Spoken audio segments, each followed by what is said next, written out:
पहला आ रही सी गल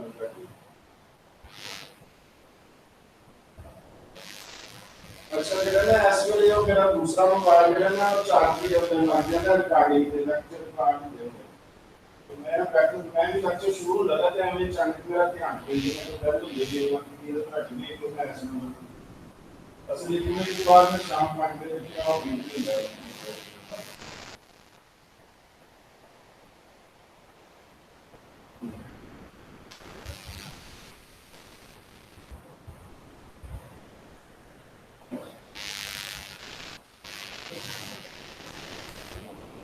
अच्छा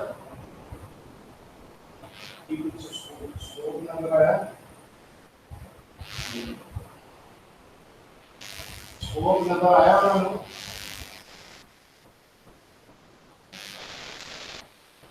अच्छा यार वो ये भी सूरत ये नकाली क्या है ना लेकिन वो सारी नकल वाले होने हैं थोड़ा टाइम लग गया ना तो लेक्चर शुरू हो जाना आज ही चाहिए आज ही चाहिए चलो आज तो मैंने टाइम दे दो ना कल किससे बजे जाएंगे कल मैं 11 बजे इतना कॉलेज जाऊंगा शुरू है ठीक है मैं चलना के सारे आज चलो कल दे दो तो मैं मेरा लेक्चर दे 5 बजे में तकरीबन वो बंदा मुझे कि देर लग जाएगी तो कल मैं पूरा सेट तैयार करके दोबारा दे दूंगा तो समरी भी बना देंगे ना लिखी है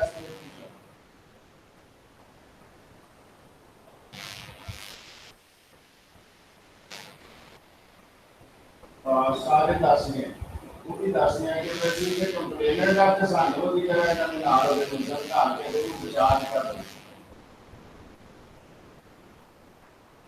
चलो ठीक है मेरा सारा तो पिछली से बाकी कोई बात है खिलाफ वगैरह तो ये बता का बनवा के काम से रहना अच्छी लगी ठीक है चलो ठीक है तो बात है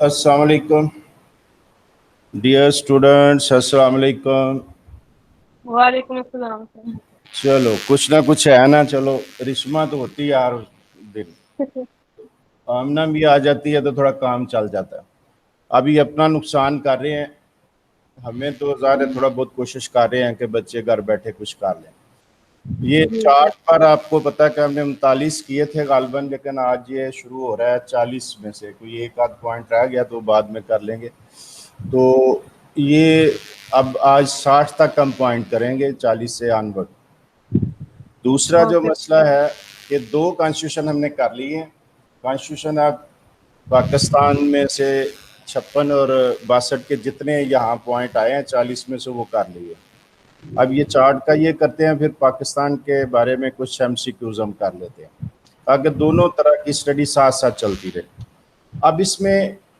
आगे जो कुछ सिलसिले हैं वो है मसलन कुछ इम्पॉर्टेंट क्वेश्चन है जो हमने सब्जेक्टिव क्लास में किए थे और आज दोबारा दोहराने की ज़रूरत है वो है मसलन what are the salient features of the constitution of 1956 क्या थे फिर what are the causes of failure ये 2 सवाल तो मस्त बनते हैं इसी तरह 62 के आइन के बारे में भी यही कि what are the salient features what are the causes of failure वो हमने करने हैं तो वो सवाल क्लास में सब्जेक्टिव हो चुके हैं लेकिन मैं दोबारा इसलिए कि कुछ बच्चों ने नहीं किए हुए तो उन्हें भी कुछ समझ आ जाए फिर ये चार्ट बाद में मुकम्मल करेंगे तो इसमें भी मैंने अब सारी चीज़ें जो पहले रह गई थी अब उसी अंदाज में इसको दोबारा रीअरेंज करके देना है कि कोई बच्चा जो बिल्कुल अजनबी आए तो इन तीनों कॉन्स्टिट्यूशन के बारे में हर सवाल का जवाब इस चार्ट में होगा अगर वो चार्ट इसको संभालता है याद रखता है तो कोई वजह नहीं कि वो उसके किसी भी मौजू पर कॉन्स्टिट्यूशनल हिस्ट्री में से कोई भी सवाल आए तो उसका जवाब ना दे सके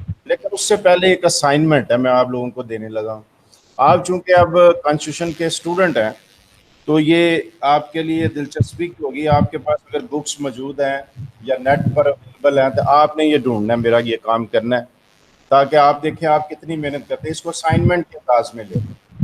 असाइनमेंट क्या है? एक कॉन्स्टिट्यूशन 56 का भी हमने पढ़ लिया, 62 का भी पढ़ लिया, 73 के बारे में भी अब पढ़ने लगे हैं। ये सारी चीज़ें हम जब करेंगे तो वो पीसीओ एक अस्तलाह है हमारे मुल्क में कि प्रीनल कॉन्स्टिट्यूशनल आर्डर, ये कितने आए हैं।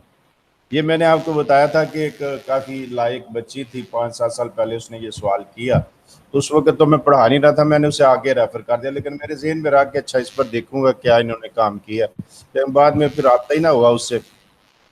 तो अभी मेरे जहन में आया कि ये काफ़ी अहम बात है, एक्सक्यूज मी, कि काफ़ी अहम बात है कि पीसीओ का भी पता हो। जब पीसीओ पर मैं कुछ लिखने लगा, देखेगा कितने हैं, तो फिर एक और सूरत सामने आ गई कि इंटरम ऑर्डर भी, इंटरम कॉन्स्टिट्यूशन भी हमारे मुल्क में मौजूद है। अब 47 से लेकर ऑनवर्ड आज तक जितने पीसीओ आए हैं, जितने इंटरम ऑर्डर है, इस पर आप लोग रिसर्च शुरू कर दें, एक असाइनमेंट बनाने की कोशिश करें।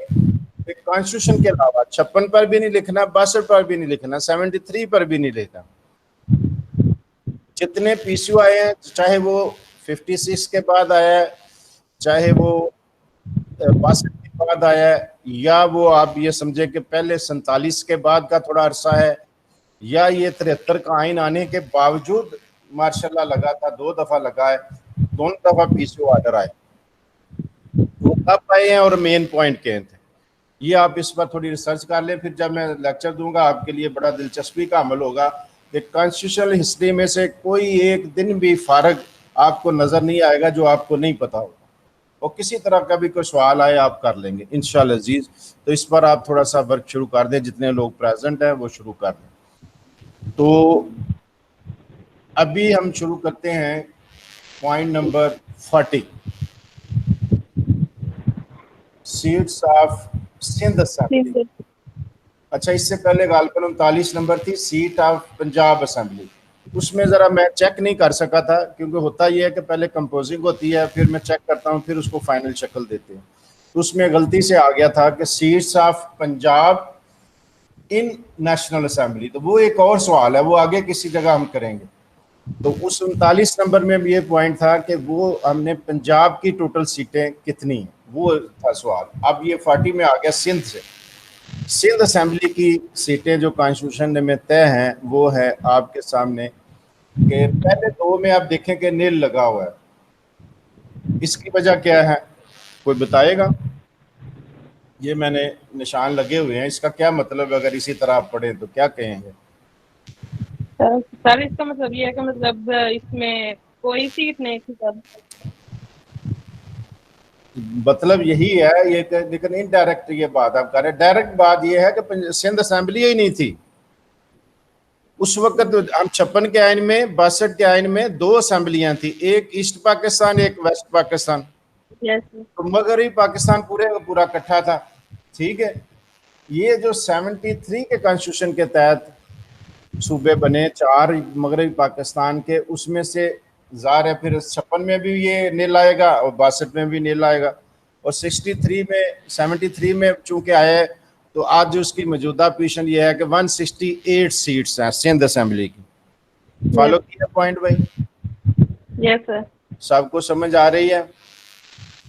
कोई और भी है भाई? एक ही है बच्ची? आमना नहीं आई? आमना हो तो वो तो बोलने से नहीं रहती। जी बेटा बताएं। मेरा हाल अभी हाजिरी आ जाती है, फिर मुझे पता चल जाएगा कौन साइलेंट है हमारे, वो क्या कहते हैं, स्लीपिंग लिसनर है यहाँ। ठीक है, चले जी। 41 जी पढ़े बेटा। के सीट्स ऑफ केपी के असेंबली। हाँ जी, ये भी वही सवाल है, या इसका Yes, भी sir. वही जवाब है कि पहले 2 में तो केपी की कोई असेंबली नहीं थी, आजकल है 73 के आइन के तहत है, तो वो हमारा खाना जो 73 है वहां लिखी हुई है 145 सीटें, ठीक Yes, हो sir. गई। अब आ जाए 42 पर। सीट्स ऑफ बलोचिस्तान असेंबली, ये भी सेम है सर। पहले तो सेम हमें है कि नील 2 दफा नहीं थी, 76। अब कितनी है? अब सवाल ये है कि हमारी आप इस वक्त बलूचिस्तान असेंबली की सीटें कितने हैं, तो वो 65 है। ठीक हो गया जी, नेक्स्ट चले। जी, PCO and interim constitution of Pakistan। 56 के आयन में भी नील, और 62 में Yahya Khan, PCO Act 1969, LFO 1971, interim constitution of 1972, और ये असाइनमेंट 73। मैंने दी है आपको, बेसिकली ये असाइनमेंट थी, लेकिन ये एमसीक्यू में मैंने जिक्र किया था, इसमें 56 वाले कुछ सूरत जिक्र करना था, वो अभी रह गया। इसमें ये आप समझ लें, ये थोड़ा समझाने में थोड़ा सा आइडिया भी हो जाएगा आपके जो वर्क करने हैं आपने किस तरह का करना है। मसलन 56 में, 56 के बाद 2 साल बाद ही कॉन्स्टिट्यूशन ख़त्म हो गया, ठीक है बात, और मार्शल लॉ आ गया। जब भी मार्शल लॉ आता है लाजम कोई ना कोई पीसीओ ऑर्डर होगा, जो 58 में आया होगा, थोड़ा अरसा उसके तहत चलना होता है, वरना वो तो ज़्यादा है। 62 के आइन से पहले तो पूरा आपको कितने साल मिलेंगे? 70, 71, नहीं नहीं, 69, 69, 20। 1997। हाँ जी, तो वो आपको नज़र आएगा कि काफ़ी आपको 4 साल तकरीबन ऐसे गुजरे नज़र आएंगे जो कॉन्स्टिट्यूशन के बगैर हैं, वो आपने लिखने हैं। इसके बाद 56 के बाद क्या हुआ था, लेकिन एक और चीज़ लिखनी है, 47 के बाद असल में देखना चाहिए ना। पाकिस्तान का पहला आइन तो बना 56 में, तो 47 से मुल्क किस वक्त किस तरह चल रहा था, वो इंटरम आइन में आ जाएगी बात। पीसीओ आता है जब कोई मार्शल लॉ लगा, इंटरम आर्डर आर्जी तौर पर चला, तो आप इस पर देखना है कहाँ कहाँ इंटरम आर्डर आया, कहाँ कहाँ पीसीओ आया, कहाँ कोई और सूरत आई। तो ये 2 सिरते उस वक्त जब ये चार्ट बन रहा था, जिक्र आया कि या खान ने पीसीओ लगाया था, वो 69 में 71 तक रखा था। तो 71 के वक्त एक और चीज आ गई थी, लीगल फ्रेम वर्क आर्डर, जिसके तहत इलेक्शन हो गया था। उसके बाद भुट्टो साहब आ गए, भुट्टो साहब ने इंटरम कॉन्स्टिट्यूशन ऑफ 1972 दे दिया, वो साल 1.5 साल उसके तहत मुल्क चलता रहा। 73 में कॉन्स्टिट्यूशन आया था। ठीक है, ये आप सूरत समझ रहे हैं जो मैं कहना चाह रहा हूँ। जी तो सर। वो दरमियानी अरसा जो कॉन्स्टिट्यूशन के दरमियान था, वो किस तरह हमें कवर होता रहा, क्या हमारे पास प्रोविजन होती थी, क्या लॉ होता था जिसके तहत मुल्क चलाते थे। उसके बाद आ गया आपका 73 वाले कॉन्स्टिट्यूशन के तहत, उसमें जिया साहब ने पीसीओ जारी किया था 24 मार्च मार्च 1981, 1981। और ये आप देखें कि ये वो आया था 77 में गालबन, ठीक है। 77 में जिया का मार्शल लॉ लगा था 4 जुलाई को। उसके वक्त मुल्क कैसे चलता रहा, ये आपने तहकीक करनी है कि जिया साहब ने पहले आते ही क्या किया, फिर पीसीओ जो जारी किया, इसकी डेट थोड़ी सी मुझे डाउट लग रही है। पीसीओ पहला उन्होंने आते ही जारी कर दिया था जुलाई में, तो वो इस पर थोड़ा सा आप भी देख लें, ये मैं फिर पूरी डिटेल। अब मेरा कहने का मकसद ये है कि हर वो दिन जो कॉन्स्टिट्यूशन के बगैर गुजरा है, वहाँ किस लॉ के तहत हम काम करें, हमें पूरी इन्फॉर्मेशन हो जाएगी। तो टोटल हमारी कोई 10-12 चीज़ें बन जाएंगी कि फ़लाँ वक्त में ये हुआ, फ़लाँ में ये हुआ, फ़लाँ में ये हुआ, तो हमारे सामने एक सूरत आ जाएगी।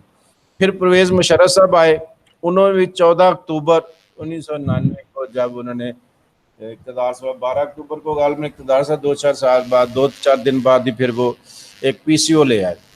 उस पीसीओ ने कुछ काम किया, फिर सुप्रीम कोर्ट से कुछ की वैलिड हुआ, चीज़ें वैलिड हुई, फिर उन्होंने कुछ और मामला किए, फिर कॉन्स्टिट्यूशन के कुछ प्रोविजन जो मुअत्तल करके बाकी को बहाल किया गया। तो ये सारी सूरतें हमने देखनी है। जो 3 कॉन्स्टिट्यूशन है वो अलहदा देखने हैं, उन टर्म पीरियड जो है, दरमियानी वक्फे जो है, उसमें क्या कुछ होता रहा है वो हमने अलहदा देखने हैं। ये एमसीक्यू का मकसद था। तो इसको भी आप जेहन में रखें कि ये तो कुछ चीज़ें आपके सामने आ गई हैं, इस पर थोड़ा सा मज़ीद देख लें।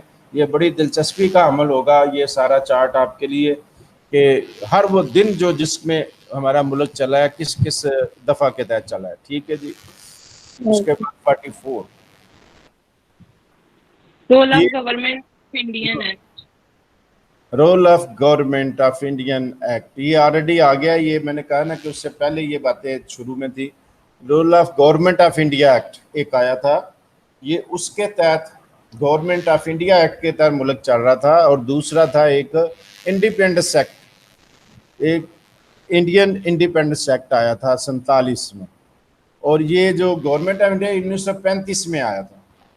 तो जब मुल्क शुरू हुआ तो फौरी तौर पर आइन तो था नहीं, तो इन दोनों के में से अहम चीज़ें जो थी उसी को कहा गया जी हमारा इंटरम सेटअप इनके तहत चलेगा। तो ये बनाने का उनका भी मकसद ये था, क्योंकि इंडिया आज़ाद हो रहा है तो इंडिया के दो हिस्से हो रहे हैं, तो वो अपने अपने इलाके में इस कानून के तहत मुल्क चला लें। तो उसके तहत फिर ये हमारा चलता रहता, तो उसका जिक्र आ गया। पहला आ गया 56 के आइन से पहले पहले, उसके बाद इंटरम कॉन्स्टिट्यूशन 47, तो हाँ ये आ गया 47 से 56 तक। उसके बाद क्या है, उसके बाद हमने खाली रखा है वो 2 सीट थे जो आपके इंटरम पीरियड कौन कौन से, गवर्नमेंट ऑफ इंडिया एक्ट खत्म हो गया था, वो 56 के बाद उसका कोई रोल पाकिस्तानी सियासत में नहीं रह गया। उसके बाद नए फिर आते रहे पीसीओ वगैरह, जो दूसरी जगह हमने जिक्र किया है। ठीक हो गया जी।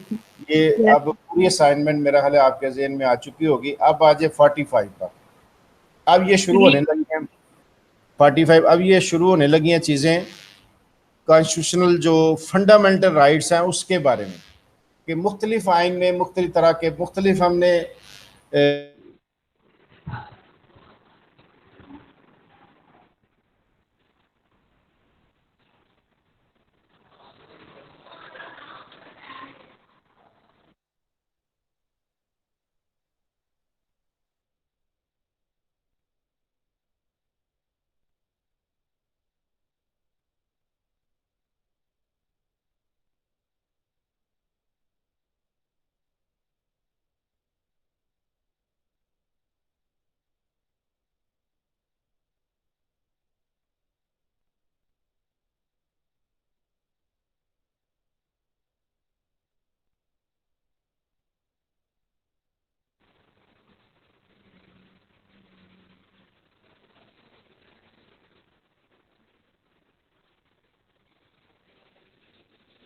हेलो।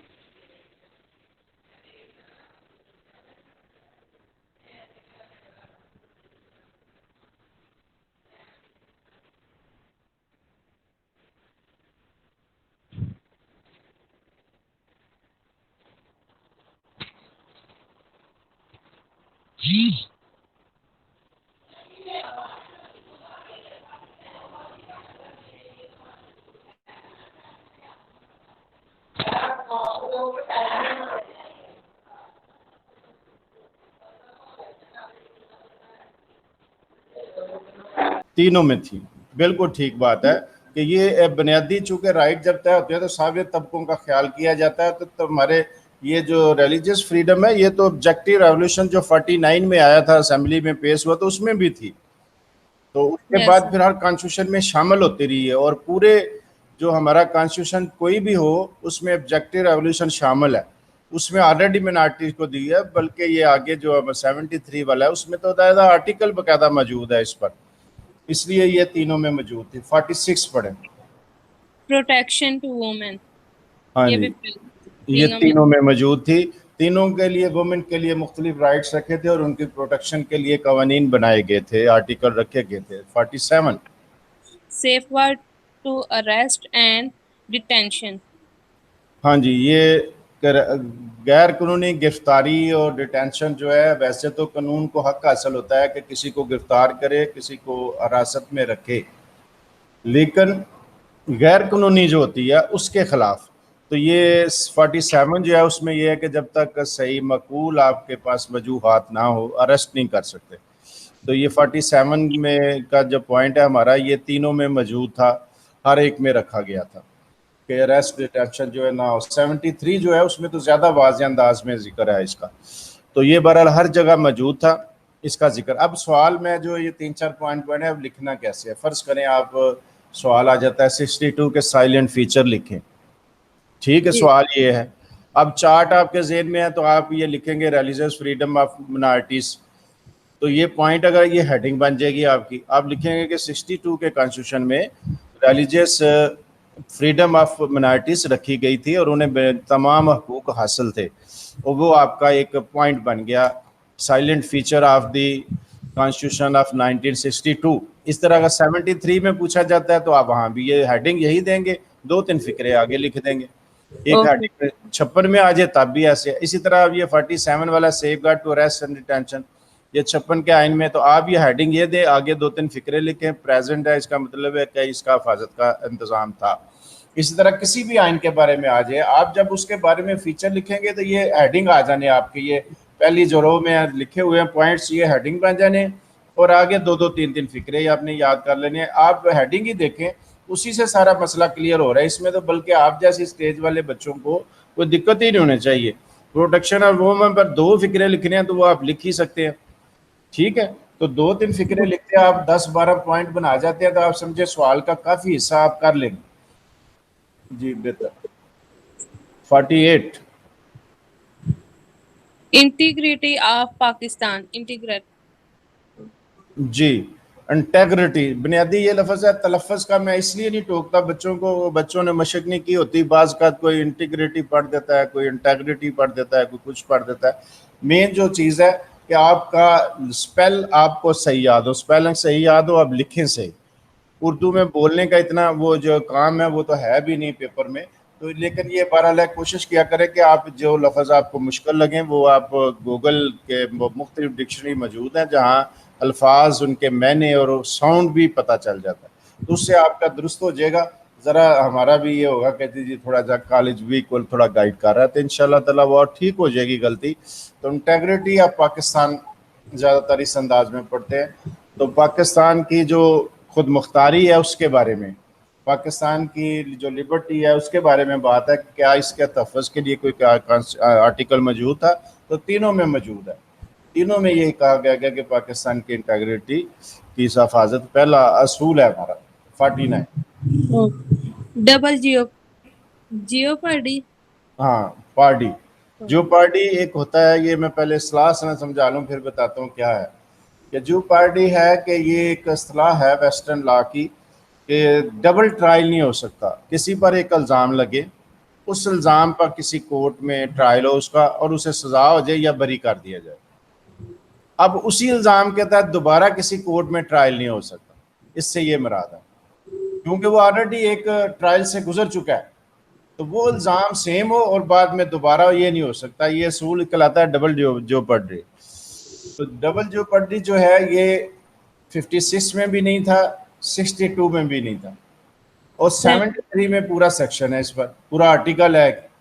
इसलिए यहाँ है कि दोबारा किसी का ट्रायल नहीं हो सकता। एक दफ़ा ट्रायल होगा, उसमें बरी हो गया या वो सज़ा हो गई है, वो काफ़ी है। अब सज़ा हो गई है तो दोबारा क्यों सज़ा मिलेगी, अगर बरी भी हो गया है, वहाँ कोई खामियां रह गई हैं, तो दोबारा ट्रायल नहीं हो सकता, वो तो दोबारा प्रोसेस से गुजारें। इसका मतलब एक बार इल्ज़ाम उसे बार बार प्रोसेस से गुजारें, तो वो तो कानून इजाज़त नहीं देता। वेस्टर्न लॉ में तो बिल्कुल ही नहीं है। तो ये हमारे कॉन्स्टिट्यूशन में 73 वाले में मौजूद है ये आर्टिकल। जी fair trial right to accused. हाँ जी, ये फेयर ट्रायल, ट्रायल होते ही फेयर है जब कानून के मुताबिक हो, फेयर ही कहना चाहिए। लेकिन ये कुछ लोगों का खौफ होता है ना कि फेयर ट्रायल होना चाहिए, कुछ सियासी वजूहात की वजह से हमें करे ना। तो 73 वाले में ये बाद में ये 18वीं अमेंडमेंट आई अभी, उसके भी बाद में एक पूरा एक्ट ही बन गया, फेयर ट्रायल राइट जो मिलना चाहिए अक्यूज को। तो उसके खिलाफ जो तहकीकात है वो आज़ादा ना हो, उसमें मुदाखलत ना कोई करे। असूलन ये बात है कि प्रोसिक्यूशन ने अपना केस बनाना है और दफा करने का हक अक्यूज को है, वो करता है। लेकिन ये एक तरह का उसके अक्यूज के राइट को थोड़ा सेफ करने की कोशिश है। प्रैक्टिकल तो मेरा नहीं ख्याल कोई मदद पहुंचेगी इस तरह, क्योंकि इसी तरह होना है कि प्रोसिक्यूशन ने इल्ज़ाम लगाने हैं और डिफेंस करने वाले ने अपना डिफेंस करना है। बहरहाल ये राइट आइन में बाज़ाब्ता तौर पर 73 वाले में ये आर्टिकल मौजूद है। Muslim live according to teaching of Islam. हाँ जी, ये शुरू से 56 से ये करारदाद मकासद में भी था, उसके बाद 56 में भी इसी तरह लिखा गया कि मुसलमान जो अपने इस्लामी तलीमात के मुताबिक ज़िंदगी गुजार सकते हैं, और 62 में भी था और 73 वाले में भी था। जी नेक्स्ट। फ्रीडम ऑफ मूवमेंट, जी ये प्रेजेंटली मूवमेंट तीनों में मौजूद था। फ्रीडम ऑफ मूवमेंट, मूवमेंट क्या होती है कि आप किसी मुल्क के शहरी हैं और आपको किसी ख़ास एरिए में बाउंड ना किया जाए। मसलन इंडिया से आते हैं लोग पाकिस्तान में, वो सिख आते हैं यात्री, तो हमारा वीज़ा जो होता है उसमें लिखा था जी आप लाहौर जा सकते हैं, आप हसनमताल जा सकते हैं, आप ननकाना साहब जा सकते हैं। जब पाकिस्तानी शहरी इंडिया में जाते हैं तो वो कहते हैं अजमेर शरीफ जा सकते हैं, दिल्ली जा सकते हैं, बस महदूद कर देंगे मूवमेंट। तो वो एक प्रोसीजर है। जो एक मुल्क का शहरी है उस आइन के तहत ट्रीट होता है, तो वो कहता है जी मेरा हक है कि मैं आज़ादाना मूवमेंट करूँ, मैं मुल्क में कहीं भी जा सकूँ। जब रियासत है अमेरिका का एक शहरी है, पूरे अमेरिका में वो जा सकता है। वहाँ अब डबल नेशनलिटी है, कुछ रिजर्वेशन होगी, कुछ पाबंदियाँ होंगी कि फ़लाँ इलाके में फ़लाँ कारोबार आप नहीं कर सकते, लेकिन मूवमेंट का हक हर किसी को हासिल है। एक आदमी कहता है मैं तफरीक करने मरी जाना है तो चला जाए, कहता नहीं मैं कराची जाना है तो कराची चला जाए। तो ये फ्रीडम ऑफ मूवमेंट बड़ी ज़रूरी है। इंसान बाज़ खात हिजरत से एक जगह से दूसरी जगह जाकर कारोबार सेट कर पाते हैं। तो ये मूवमेंट की अगर होगी तो बाज़ इलाके जो हैं वो रिस्ट्रिक्ट नहीं होंगे। बाज़ लोग होते हैं जिनकी कोशिश होती है कि हमारे इलाके के गरीब गुरबा कहीं और ना जाएं, इधर ही रहे तो हमें वोट देते रहें, चाहे खुद गुर्बत में मर जाएं, लेकिन ये ना हो कि किसी और जगह चले जाए। अभी यहाँ मुझे कुछ शहरी नजर आए, मैंने पूछा आपको 12,000 मिले, कहते नहीं हमारा शनाख्ती कार्ड ही नहीं बना रहे। क्यों नहीं बना रहे? इसलिए नहीं बना रहे कि जी हम सिंध से हैं, सिंध वालों ने रूल रखा है कि जिसने बनाना है हमारे इलाके से आकर बनवाए, जो उधर का शहरी है उधर ही रहे। तो ये इस तरह की बात होती है। तो फ्रीडम ऑफ मूवमेंट हर शायद मुल्क के जहाँ जहाँ उसके हिस्से आज़ादाना जा सके। Next, freedom of assembly. Freedom of assembly से मुराद है कि अजलास करना, इज्तिमा करना। इज्तिमा का हक हर किसी को हासिल है। एक जायज़ कोई इस अपनी ज़रूरतों के लिए कोई मजहबी तकरीब आता है, करना चाहता है, वो कहता है जी मैं असेंबली करनी है या लोगों को इकट्ठे करना है तो कर ले, जायज़, कानून के खिलाफ ना। मसलन किसी जगह दफ़ा 144 लगी है कि कोई जलसा जुलूस नहीं, तो वहाँ नहीं है, अब वो कहेंगे कि वो असेंबली पर पाबंदी होगी कि जी आप 5 से ज़्यादा अफराद रोड पर नज़र ना आए, कोई वजह होगी ना। लेकिन ओवरऑल एक आर्टिकल है कि आप असेंबली करना चाहते हैं, आप जायज़ कोई काम है, आप शादी ब्याह की तकरीब करना चाहते हैं, कुछ और करना चाहते हैं, वो कर सकते हैं। अब शादी ब्याह की तकरीब पर भी ये पहले कोई पाबंदी नहीं थी, जितने मर्जी डिशें पकाएं और लोगों को चढ़ाएं, लेकिन अब वो है कि जी वन डिश।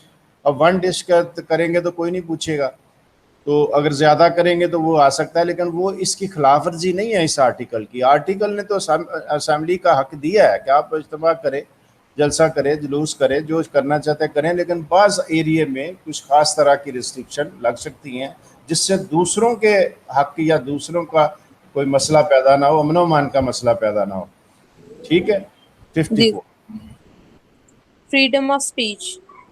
हाँ, ये भी हर आदमी कहता है, जैसे कोई आदमी कहता है जी मेरे ये ख्यालात है तो मैं उसका इज़हार करना चाहता हूँ, तो वो अपने ख्यालात का इज़हार तकरीर के अंदाज में करना चाहता है। अगर वो जायज़ और लीगल बातों पर कहता है तो कोई नहीं रोकेगा, लेकिन ये भी नहीं कि एक मुल्क खड़ा हो जाए तो मुल्क की आज़ादी और सालमियत के खिलाफ तकरीर कर दे, वो नहीं होगा। स्पीच का हक है, अपने ख्यालात के इज़हार का हक है। वो कोई 2, 4, 10, 20 वह कहते हैं जी हमने जुलूस निकाल ले, तकरीर करनी है कर ले, लेकिन कानून के दायरे में रहते हुए, उस एरिए में जो कानून प्रिवेल कर रहा है उसके अंदर रहते हुए। ये नहीं कि खड़े होकर सड़क पर कह जी चूंकि स्पीच लिखा हुआ है तो स्पीच का मतलब बोलना, और बोलने से मुराद है जो मर्जी कहो तो लोगों को गालियां निकालना शुरू कर दे, तो वो नहीं, वो तो फिर हक का गलत इस्तेमाल है ना। स्पीच एक बड़ा एक अच्छा हक है। एक आदमी अपने ख्यालात के इजहार के लिए बोलना चाहता है तो ठीक है बोले, लेकिन कानून के दायरे से बाहर नहीं है। जी 55, फ्रीडम ऑफ एसोसिएशन। एसोसिएशन से मुराद है कि कोई पार्टी बनाना, कोई ग्रुप बनाना, कोई एसोसिएशन बनाना। एसोसिएशन अमूमन होती है जिसके बाज़ाब्ता इलेक्शन हो, मेम्बरान हो और बाकायदा इजलास करते हों, उसके बाद उसका तरीक़ेकार हो, कोई कॉन्स्टिट्यूशन हो। तो बहुत से कानून हैं, मसलन सोशल ऑर्गेनाइजेशन जो हैं, समाजी तंजीमें बनती हैं नॉन प्रॉफिटेबल, तो उनके लिए फर्म नॉन फर्म के तौर पे रजिस्टर होने का मौका है। बाज़ फर्म बनती है कारोबार के लिए तो वो फर्म के तौर पर रजिस्टर, कंपनी बनती है तो कंपनी कर लेते हैं। तो एसोसिएशन जो ऐसी ऑर्गेनाइजेशन जो लोग अपने मुफाद के लिए कोई एसोसिएशन बनाना चाहते हैं या किसी ख़ास काज के लिए, ख़ास मकसद के लिए, तो ये हक आइन ने दिया है। और तीनों आइन में कहीं ना कहीं ये आपको जिक्र मिलेगा कि उसका हक की हिफाजत का तमाम किया गया है। Next 56, citizen. Equality of citizen. ये भी एक बड़ा बुनियादी तकाजा है। कोई भी कॉन्स्टिट्यूशन बने थे ये लोग तवक्का करते हैं कि तमाम शहरियों को इक्वल हकूक होंगे।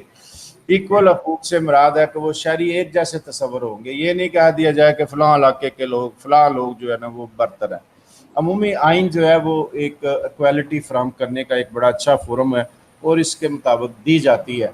अब फ़र्ज़ करें इंडिया का भी आइन होगा तो उसमें बेशक इक्वालिटी तो है नहीं। समाजी तौर पर उनमें 4 तबके हैं, बर्हमन है, दूसरा क्या है, दलत है, शूदर है, 2 तबके हैं उनमें मौजूद है मजहबी तौर पर। उसमें कोई हकीकत से कोई नहीं इनकार कर सकता, लेकिन आइन में वो नहीं रखे होगी उन्होंने। क्यों कि आइन में तो इक्वालिटी का उन्होंने कॉन्सेप्ट देना है कि नहीं, सब इंसान बराबर हैं, एक जैसे हकूक है। तो हमारे तीनों कॉन्स्टिट्यूशन में इक्वालिटी का कॉन्सेप्ट मौजूद है कि तमाम शहरी जो है इक्वल राइट्स के मालिक है। 57 Declare Qadianis non-Muslim. ये पहले दोनों आइन में नहीं थी। आपको शायद 73 में आइन बना था, 74 में कादियानी गैर मुस्लिम है। मेरा भी कीदा है, आपका भी कीदा है, कादियानी गैर मुस्लिम है। इसको बाज़ाब्ता एक मूवमेंट चली थी 74 में ताकि आइन का हिस्सा बनाया जाए। और बड़ी बहस मुबासे के बाद कौमी असम्बली ने, उलमा ने भी तकरीरें की, तो ये बाकायदा तौर पर उन्हें कादियानी डिक्लेयर किया गया। इसलिए ये एक बहुत ज़रूरी एलिमेंट था कि ये दूसरी अमेंडमेंट थी, मैंने वो जिक्र भी कर दिया है। थ्रू सेकंड अमेंडमेंट 1973 कॉन्स्टिट्यूशन उन्हें डिक्लेयर कर दिया गया था कि कादियानी जो है गैर मुस्लिम है। से 58 Social justice. हाँ जी, ये एक कॉन्सेप्ट है कि तमाम समाजी इंसाफ जो है ना देने का जिक्र आइन में आना चाहिए। तो तीनों कॉन्स्टिट्यूशन में ये जिक्र है कि जी जो सोशल जस्टिस है वो लोगों को फ्राहम किया जाएगा। हर गवर्नमेंट का मकसद ही ये होता है कि एक तो ये है कि आम पब्लिक को एक जैसा इंसाफ दिया जाए।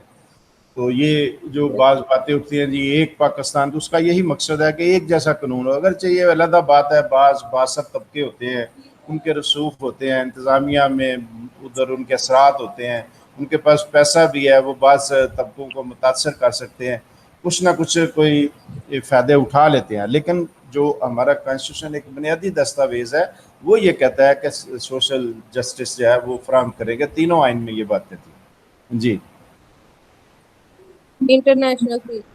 हाँ, ये तीनों आइन में हमारा ये था कि हम इंटरनेशनल पीस के लिए काम करेंगे, दुनिया में अमन के लिए काम करेंगे। इसके लिए आप देखते हैं कि हम क्या काम करते हैं इंटरनेशनल पीस के लिए कि अक़वाम मुत्तहिदा जो है सबसे ज़्यादा पाकिस्तान का काम नज़र आएगा कि अमन फ़ौज बनाती है। बाज़ इलाके जो मुतनाज़ा होते हैं, जिस जगह कोई जंग हो रही होती है तो अक़वाम मुत्तहिदा जो है ना अमन फ़ौज बनाती है। उसमें मुख्तलिफ़ मुल्कों से जो उस जंग में शरीक नहीं होते वहाँ से वो वफद मंगवाते हैं और भेजते हैं, फिर उसमें मुख्तलिफ़ तरह के अफराद को कि अमन कायम करें। तो पाकिस्तानी पीस मिशन जो है तकरीबन दुनिया भर में काम किया हुआ है और सबसे ज़्यादा कुर्बानियाँ पाकिस्तान ने दी हुई हैं। अफ्रीका में कोई जगह थी जहाँ किसी जगह जंग छिड़ी हुई थी, पाकिस्तानियों को भेजा गया, वहाँ बड़ी खूनरेजी हो रही थी, तो पाकिस्तानियों ने बड़ी जाँफशानी से काम किया और बहुत से हमारे फौजी जो वहाँ शहीद हुए जंग के दौरान। इसी तरह बोसीना में हमने हमारे फौजियों ने बड़ा काबिल कदर काम किया। तो इंटरनेशनल मिशन जितने भी बनते हैं इंटरनेशनल पीस के लिए करते हैं और ओवरऑल हम अमन के लिए काम करते हैं कि ताकि अमन रहे दुनिया में। तो वो हमारे तीनों कॉन्स्टिट्यूशन में उसके बारे में मौजूद है। 61 Strength the bond with Muslim world. हाँ जी, ये strengthen the bond with Muslim words, ये तीनों कॉन्स्टिट्यूशन में है, स्पिरिट मौजूद है। 73 में आपको पता है कि जब कॉन्स्टिट्यूशन बन गया था उसके बाद 74 में पूरे मुस्लिम मुल्कों की एक कॉन्फ्रेंस लाहौर में हुई थी। तो वो पूरी उसके बड़े असरात हुए थे, मुसलमानों के इत्तेहाद का मौका मिला था। तो इसी तरह ये पहले कॉन्स्टिट्यूशन से ये बात चली आ रही है, ऑब्जेक्टिव रेवोल्यूशन में भी इसी तरह की बात है और उसके बाद तीनों कॉन्स्टिट्यूशन में हमें ये बात मिलती है कि हम मुस्लिम दुनिया को इकट्ठा करने की कोशिश करेंगे, उनका आपस में बनाएंगे। तो वो डेवलपमेंट होती होती है। अब ये है कि इस्लामी कॉन्फ्रेंस मौजूद है, उसमें सेक्रेटरी जनरल मौजूद है और मुख्तलिफ इस्लामी अदारे बने हुए हैं जो कर रहे हैं, वो हमारी कोशिशें उसमें शामिल है और आइनी तौर पर हम बंद भी थे। तो इसलिए ये पॉइंट भी अपनी जगह हम है। ये अब बुनियादी राइट्स का चल रहा है, इसको आगे हम लेकर चलेंगे। आज इतने पॉइंट हो गए, तो ये आप जेन में रखें। इस पर MCQ भी आ सकते हैं अब MCQ आएगा तो वो इसी जो पॉइंट आए इन्हीं में से कोई पॉइंट आपको रिलेट कर रहा होगा। तो ये जितना मटेरियल आ रहा है आप इस पर बात करें, सोचें, तो इंशाल्लाह ताला कोई कमी बेशी हो गया तो वो हम पूरे कर दें। कोई क्वेश्चन है तो आप कर सकते हैं। जी बेटा, कोई क्वेश्चन है? हाँ सर। वही क्वेश्चन आपके जहन में आ रहा हो अभी जितना हमने पढ़ा? नहीं है? चलो नो सर। आज फिर इतना काफ़ी है। अब मैं समझ रहा हूँ कि कुछ लोग दिलचस्पी ले रहे हैं लेकिन हाज़िरी अभी भी कम है। बहरहाल कंपनी लॉ नेक्स्ट शुरू हो जाएगा और जब बच्चे 10 तक पहुँच जाए फिर मैं इंशाल्लाह बाकी टीचर भी साथ साथ लगाता जाऊँगा। 3 से 4 पीरियड डेली हुआ करेंगे, तो ताकि जिनका थोड़ी बहुत तैयारी में कमी है वो साथ साथ मिलती रहे। इसके 73 के कॉन्स्टिट्यूशन इससे रिलेटेड अभी जितना हमने पढ़ा एक तैयार कर लेंगे हम। उसके बाद आगे जितने पॉइंट है चार्ट ये आस्ता आस्ता मुकम्मल करते जाएंगे। बहुत शुक्रिया। अस्सलाम वालेकुम। ओके।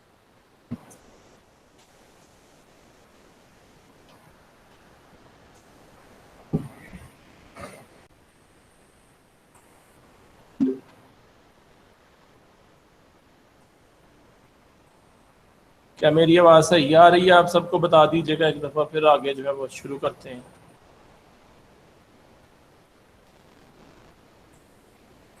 अच्छा जी, ये जो है नेक्स्ट हमारी जो स्टोरी है, सबसे पहले तो इसकी बैकग्राउंड दी गई है मिलेनियम की। J.G. बैलर्ड, ये ब्रिटिश राइटर आई थिंक, इसने लिखी हुई है। Is one of the best non writers of the science fiction in which it describes a dystopian world. अब यहाँ पे डिस्टोपियन एक कॉन्सेप्ट है बेसिकली, यानी एक ऐसा इमेजिनेटिव वर्ल्ड जो हम अपने ख्यालों में क्रिएट कर लेते हैं, उसको डिस्टोपियन वर्ल्ड जो है वो कहा जाता है। इमेजिनेटिव क्रिएशन, इमेजिनेटिव एक करें कि एक होल एटमॉस्फेयर जो हम क्रिएट कर लेते हैं अपने माइंड के अंदर, उसको डिस्टोपियन कॉन्सेप्ट जो है वो कहा जाता है। तो उसने भी कुछ ऐसा ही जो है वो एक कॉन्सेप्ट इस स्टोरी के थ्रू जो है वो दिखाया हुआ है। बेसिकली ओवर पॉपुलेशन के हिसाब से ये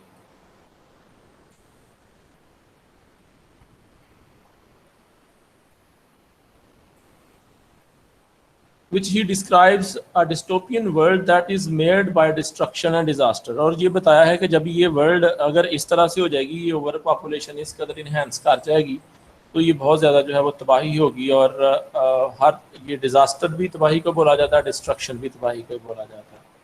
ठीक है, नेचुरल आमतौर पर डिज़ास्टर को लिया जाता है, जबकि डिस्ट्रक्शन जो है वो भी नेचुरल में भी आता है, और आर्टिफिशियल जो लोग बमबारी से और किसी ऐसी वजह से जो अमलाक को नुकसान पहुंचाते हैं, बिल्डिंग को नुकसान पहुंचता है, ह्यूमैनिटी को नुकसान पहुंचता है, उसको भी डिस्ट्रक्शन कहते हैं।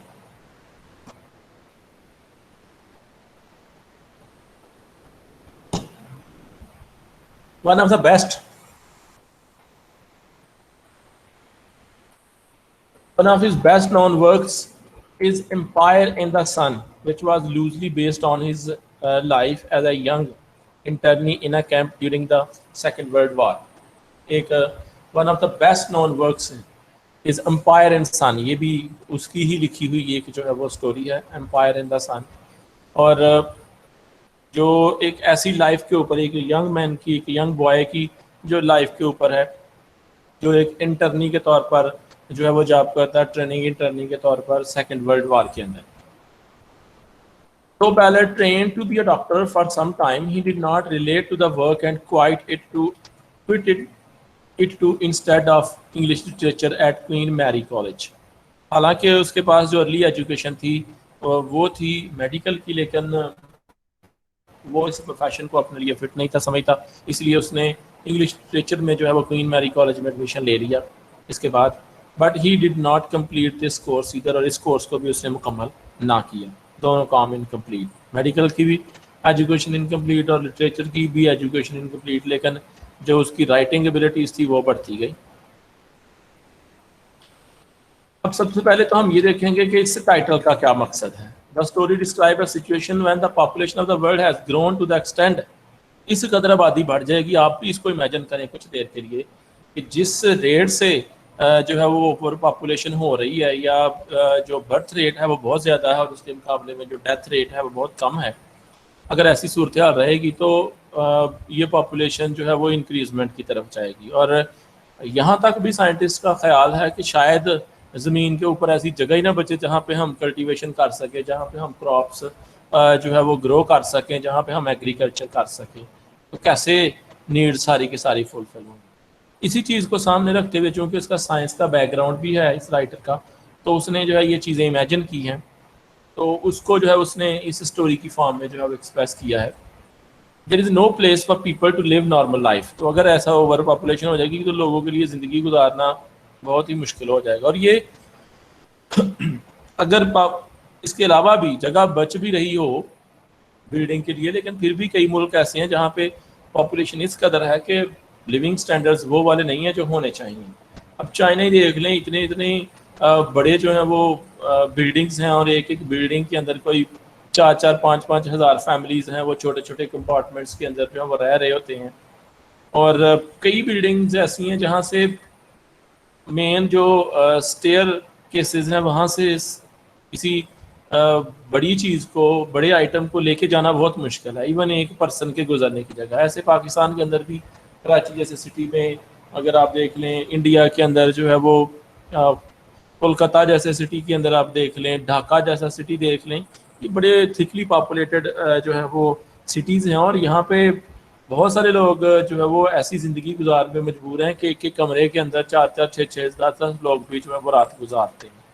और जो लिविंग स्टैंडर्ड्स हैं वो डेफिनेटली जितनी ज़्यादा पॉपुलेशन हो जाएगी, उनको संभालना, उनको मैनेज करना उतना ही मुश्किल हो जाता है। और इसी की तरफ इसने जो है वो इशारा किया है बैलेट में।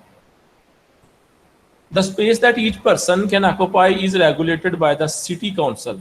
जारी बात है कि एक वक्त आ जाएगा कि हर बंदा जितनी जो है वो जगह खरीद सकता है या ले सकता है या रह सकता है, ये एक वक्त आएगा कि सिटी काउंसिल बताएगी कि भाई आपको ये इतनी जगह एलोकेट की जाती है, इसके अलावा आप जगह जो है वो नहीं घेर सकते। जब ये ओवर पॉपुलेशन, उसके केस में इमेजिनेटिव वर्ल्ड के अंदर उसने जो बयान किया है कि अगर ऐसा होता है तो ये बहुत मुश्किल हो जाएगा एक आम बंदे के लिए।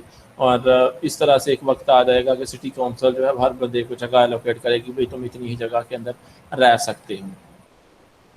Millennium refers to the time far into future when overpopulation and not war is the threat human race faces। यानी ये उसने बताया कि ये बहुत दूर है अभी वक्त, लेकिन ये तब वक्त हो सकता है अगर कोई जंग भी ना हो और पूरा मन सूरत हाल रहे। जारी बात है जंगों के दौरान बहुत ज़्यादा जो है वो ज़िंदगियाँ जाती हैं और पॉपुलेशन ज़्यादा हो नहीं पाती, और जो होती है वो उनमें से बहुत सारों की जो लाइफ्स हैं वो डिस्टर्ब हो जाती हैं, डेथ काज हो जाती है, बहुत सारी जानें चली जाती हैं, जिसकी वजह से प्रॉब्लम आती है। लेकिन अगर ऐसा काफ़ी अरसे के लिए नहीं होता, मतलब इसने फार का वर्ड यूज़ किया है, फार मीन के बहुत दूर है अभी वो फ्यूचर, इतना वो करीब नहीं है।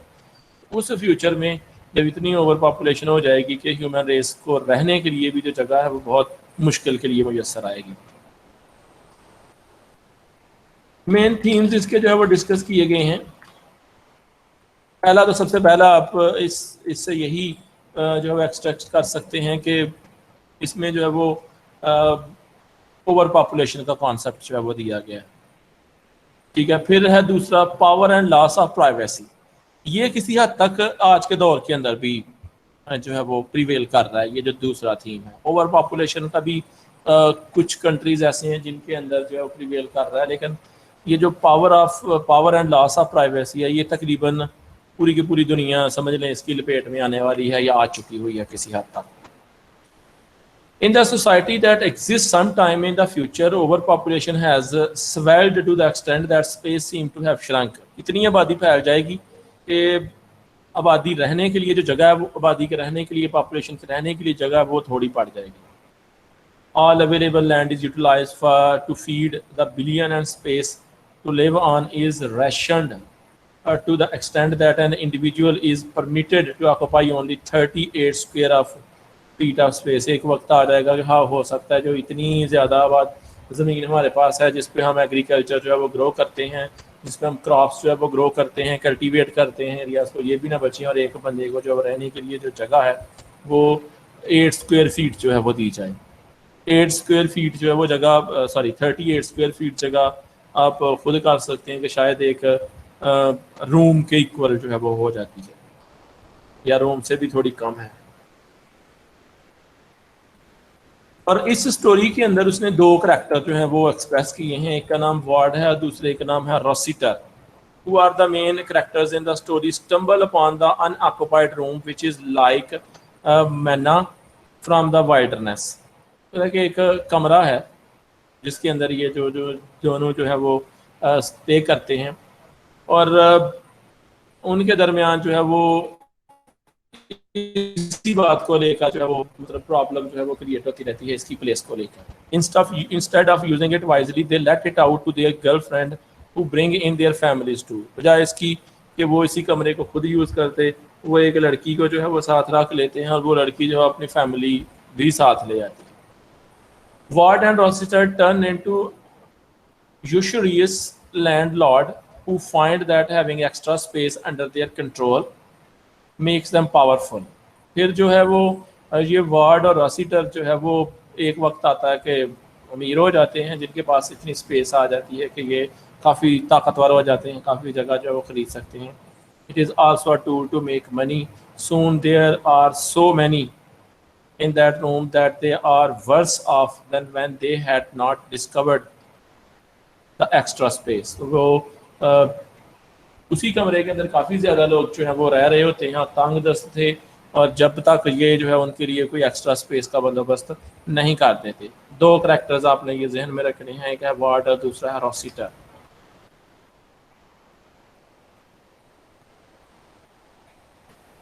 अब करैक्टर एनालिसिस जो है वो दिए गए हैं, जिनमें सबसे पहला है John Ward. Ward is a middle aged protagonist of the millennium. He works as a librarian and shares the living space with Henry Rossiter. Rossiter के साथ जो है वो कमरा एक जो वो शेयर करता है। He is passive compare to the Rossiter. अगर इसको रोसिटर के साथ कंपेयर करें तो पैसिव है, ज़्यादा बातचीत नहीं करता, ज़्यादा घुल मिल नहीं जाता लोगों के अंदर। दूसरा करैक्टर है इसके अंदर Rossiter. Ward is more sensitive. ये भी जो है वार्ड की ही बात है, more sensitive to the beauty and is more distributed when the Victorian wardrobe is destroyed to make more space.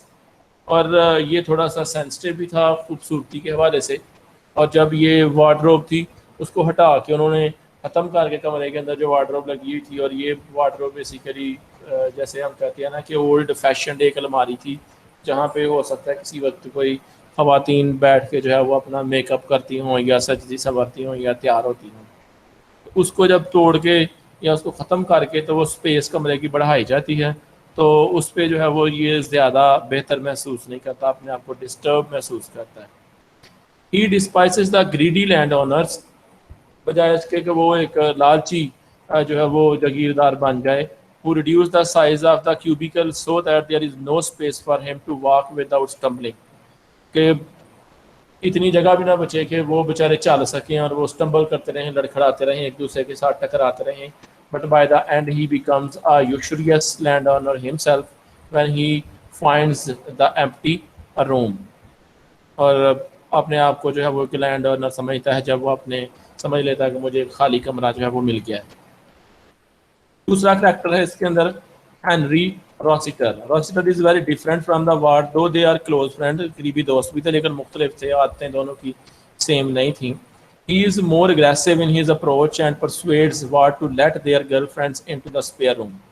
ठीक है, तो उसने जो है वो इसके वार्ड के ऊपर जोर देता है कि भाई आप ऐसा करें, क्योंकि परसुएसिव नेचर का था, वो कन्विंस कर सकता था, कायल कर सकता था, अग्रेसिव भी था। उसने जो किसी तरीके से जो वार्ड को जो है वो कायल कर लिया कि जो रूम है उसके अंदर जो है वो उसकी गर्लफ्रेंड को भी जो है वो शेयर दिया जाए। This is a disasters move as the girls bring in their families to by and by. और ये एक ख़तरनाक चीज़ थी, खौफनाक भी थी उनके लिए, डिस्टर्बिंग भी थी उनके लिए कि वो लड़कियाँ इसके साथ साथ अपनी फैमिलीज़ को भी गाहे बगाहे उधर ले आती हैं।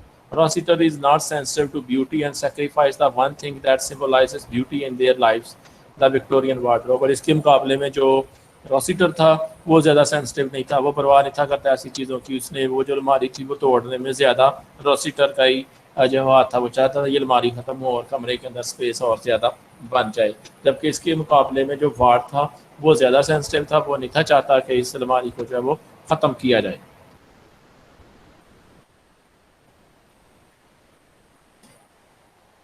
अब आगे जी स्टोरी प्लॉट इसका। The story is set in the distant future by which time the world population has stretched to such limits। इस तरह से इस स्टोरी को जो है एक्सप्रेस किया गया है कि एक वक्त आएगा जब टाइम मतलब वेरी फार फ्यूचर में, बहुत दूर है अभी वो वक्त, जिसमें पॉपुलेशन जो है वो इतनी ज़्यादा फैल जाएगी that space is severely curtailed, कि स्पेस जो है वो ना होने के बराबर रह जाएगी, खाली space. Ward and Rossiter are close friends who discover a hidden room। They exalt in the extra space and plan। वो डिस्कवर कर लेते हैं एक एक्स्ट्रा रूम और मंसूबा बनाते हैं to utilize to get maximum benefit, और उसी कमरे को वो उस फ़ायदा हासिल करने के लिए इस्तेमाल करते हैं। Later Rossiter wants to invite their girlfriend. Rossiter क्या करता है, अपनी गर्लफ्रेंड को उधर इनवाइट कर लेता है, जैसे आपको पहले बताया है, to share this space. The girls then bring in their families to, और उसे क्या पता था वो लड़कियां अपनी फैमिलीज को भी उधर ले आती हैं। Ward and his friend had despise the greedy landlords who provide tiny cubicle to their tenants, but soon they both turn out to be like them। पहले वही जो बड़े लैंडलॉर्ड्स थे उनको जो है वो तनकीद का निशाना बनाते थे कि ये लैंडलॉर्ड्स जो है वो लोगों को रहने के लिए जगह नहीं देते, सारी ज़मीनों पर कब्जा करके रखते हैं, लोगों को जो है उन्होंने डब्बों के अंदर बंद कर दिया वगैरह वगैरह। लेकिन जब उन्हें मौका मिला तो उन्होंने भी यही काम किया। ठीक है, एक एक्स्ट्रा रूम मिला तो उन्होंने भी ला के अपनी गर्लफ्रेंड्स को उधर बसा दिया, और गर्लफ्रेंड की आगे फैमिलीज भी उनके साथ आ गई। और अच्छा, इसकी जो समरी है वो हम पढ़ेंगे, ये तो कुछ आप तो देख ही चुके हैं। The story set in the distance future as the name millennium suggest. Nearly 20 million people are squashed into a city putting tremendous pressure. तकरीबन उनका ख्याल था कि ऐसा होगा कि 20 मिलियन पीपल जो है वो एक शहर के अंदर जो है वो आबाद हो जाएंगे, और एक शहर की जो जगह है उसके अंदर बहुत ज़्यादा प्रेशर बढ़ जाएगा। The city council has restricted the space that an individual can occupy to more 38 square feet. यानी सिटी काउंसिल इस तरह से जो मनसूबाबंदी करेगी कि हर बंदे को जो है वो टोटल एलोकेटेड जो स्पेस है वो 38 स्क्वायर फीट जो है वो मिलेगी। John Ward and Henry Rossiters are friends who share living space, और वो दोस्त थे, उन्होंने एक कमरा जो है वो शेयर कर लिया।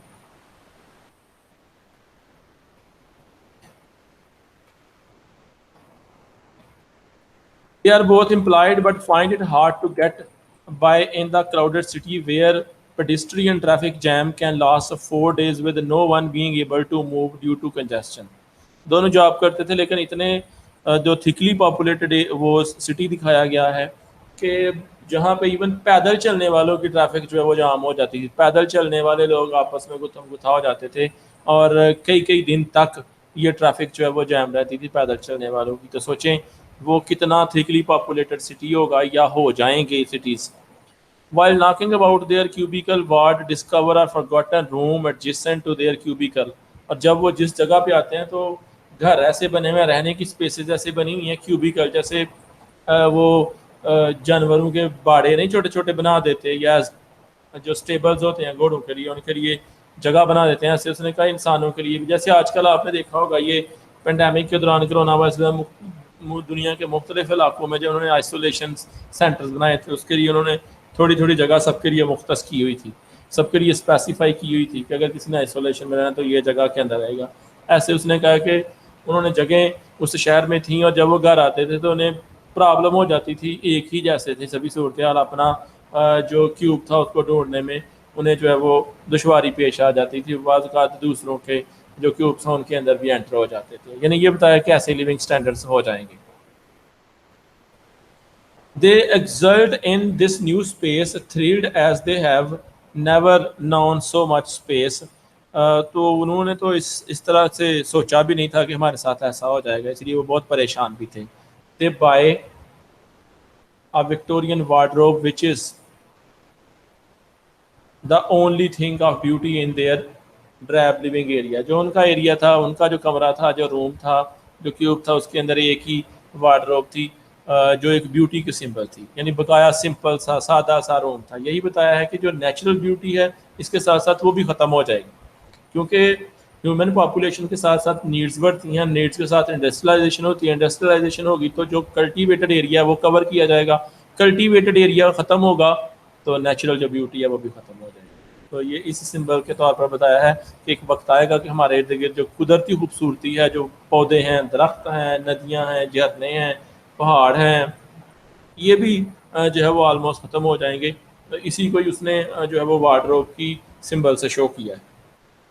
Soon Rossiter has the idea of inviting their girlfriends to share the extra room with them, और उसे आइडिया आ जाता है वो उसको कायल कर लेता है। The girls in turn ask their families to move in and take advantages of the space.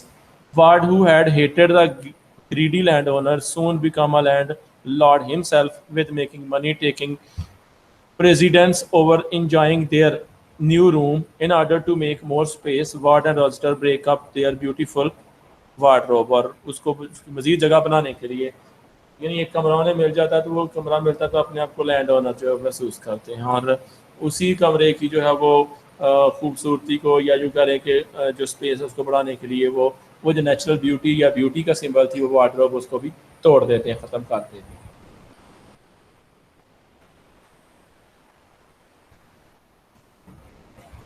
अब मेटामॉर्फिकल इन्फ्रेंसेस जो है वो दिए गए हैं। The wardrobe is more than just a wardrobe. जैसे मैंने आपको पहले बताया, वार्डरोब सिर्फ वार्डरोब एक नहीं है, इसकी बहुत ज़्यादा जो है वो मीनिंग निकलती हैं। It stand for the beauty and freedom, ये खूबसूरती के लिए भी है और आज़ादी के लिए भी है। When Rossiter and Ward destroy the wardrobe, they are destroying the last traces of beauty. Basically मकसद ये है कि जो नेचुरल ब्यूटी है उसको भी ये पॉपुलेशन जो है ख़त्म कर देगी।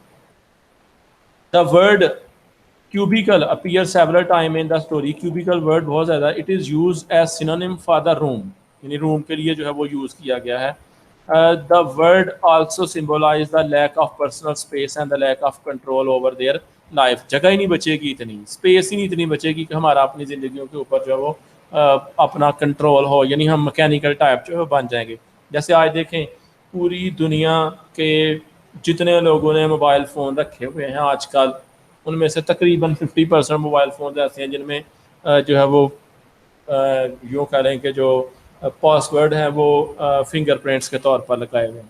अब ये समझ लें कि ये फिंगरप्रिंट्स और ये जो आपकी गूगल आईडीज़ हैं, ये सारी की सारी इस ऑर्गेनाइजेशन जो गूगल के नाम से है उसके पास है, यानी समझ आधी से ज़्यादा दुनिया का रिकॉर्ड उनके पास है, यानी उनके फिंगरप्रिंट्स तक उनके पास मौजूद है। तो कहाँ रही प्राइवेसी? वो जिसको चाहें तलाश कर सकते हैं, जिसकी चाहे पर्सनल लाइफ के अंदर मुदाखलत कर सकते हैं। ये ओवर पॉपुलेशन का और जदीद टेक्नोलॉजी के ड्रॉबैक्स हैं और हो रहे हैं। बहुत सारे लोगों के जो है वो ऐसे बहुत सारे जो बेचारे पर्सनल जो उनको हम कह सकते हैं कि उनके सीक्रेट से वो रिवील हो गए हैं, इसी वजह से जो उनकी एक माशरे के अंदर जो इज़्ज़त थी, वो कार था, बहुत ज़्यादा इस वजह से मुतासर हो रहा है, और आने वाले दौर के अंदर इसका जो ख़तरा है वो और ज़्यादा है।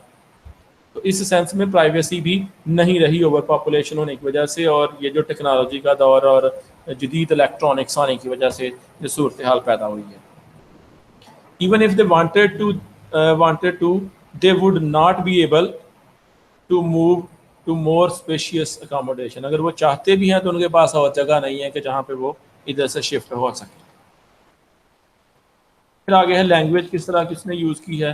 Rather uses third person narrative. ये जितनी भी स्टोरीज हैं almost third person narrative throughout the word are chosen to highlight the crammed cubicle in which people live out their life. Cubicle word use किया गया है ये एक sense में कि डब्बों की शक्ल में इंसान जो रहेंगे, एक कमरा, और इतनी भी स्पेस एक वक्त आएगा कि एक कमरे के लिए भी स्पेस लोगों के लिए कम पड़ जाएगी, और सारी यूँ कह सकते हैं आप कि एक कमरे के अंदर भी कई लोग जो है फैसिलिटेट किए जाएंगे। देयर इज़ नो प्राइवेसी और कंफर्ट।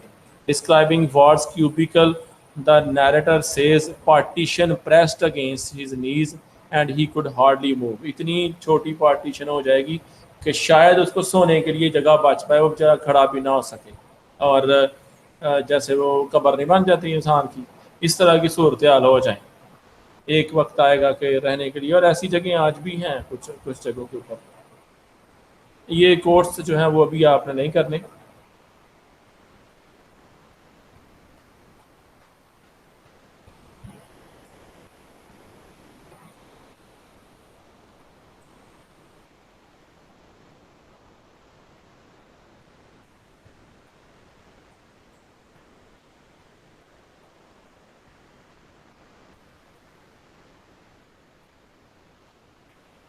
कुछ क्वेश्चन जो है वो दिए गए हैं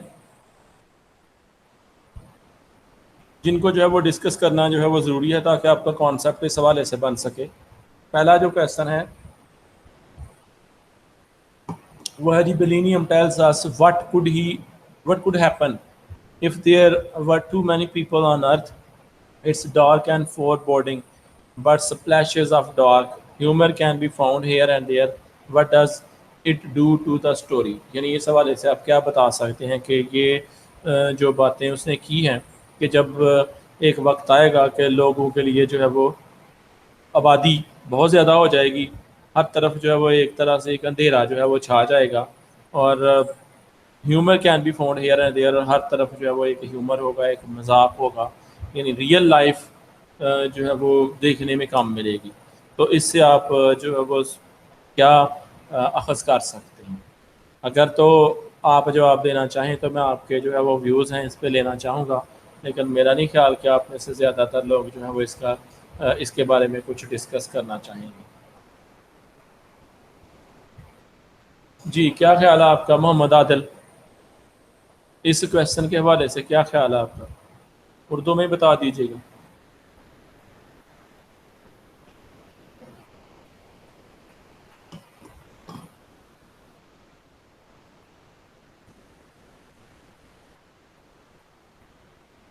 जी, मोहम्मद सुल्तान, आपका क्या ख्याल है इस बारे में?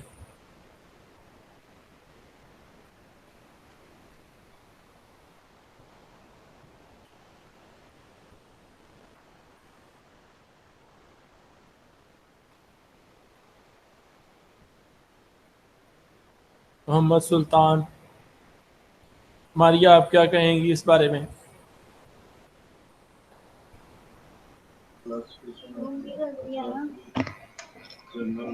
सर इस बारे में क्या कहा जा सकता है? क्या कहा जा सकता है? सर मुझे डार्क ह्यूमर की समझ नहीं आई। इसकी डार्क ह्यूमर यूँ समझ लें कि जो हमारी सेंस ऑफ ह्यूमर है ना, ये भी धुंधला आ जाएगी, ये भी क्लियर नहीं होगी, ये भी वाज़ेह नहीं होगी। जो हमारी इमेजिनेटिव पावर है, जो थिंकिंग पावर है, वो भी इससे मुतासर होगी। प्राइवेसी आप तो इसको कह सकती हैं। सर वो इस तरह भी तो हो सकता है ना, क्योंकि जब इतनी ज़्यादा ओवर पॉपुलेशन होगी तो वो जो सारी जो हमारी फ्री स्पेसेस एंड नेचर की जो जगहें हैं वो सारी हमारी ख़त्म करके बिल्डिंग्स वगैरह बन जाएंगी कि हमें नेचर का व्यू बहुत कम मिलेगा। जब हम नेचर को नहीं देखेंगे तो हमारी इमेजिनेशन कैसे वो बरकरार रहेगी। और इसके अलावा जी, इसके अलावा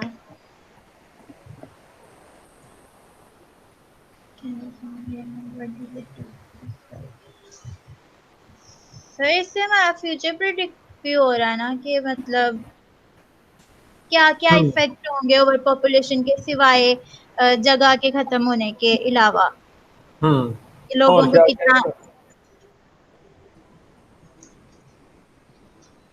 इसके अलावा ट्रैफिक के मसाइल हो सकते हैं जैसे उसने बताया है, और प्राइवेसी के प्रॉब्लम्स हो सकती हैं। जब इनफ स्पेस नहीं होगी, किसी के साथ आप शेयर करेंगे चीज़ें, तो डेफिनेटली आपकी अपनी प्राइवेसी तो कुछ ना रही, फिर दूसरे आपकी लाइफ के अंदर इंटरफेयर भी करेंगे, आप अपने लिए डिसाइसिव भी नहीं हो पाएंगे, ना अपने आप डिसीजन इंडिपेंडेंटली नहीं कर पाएंगे।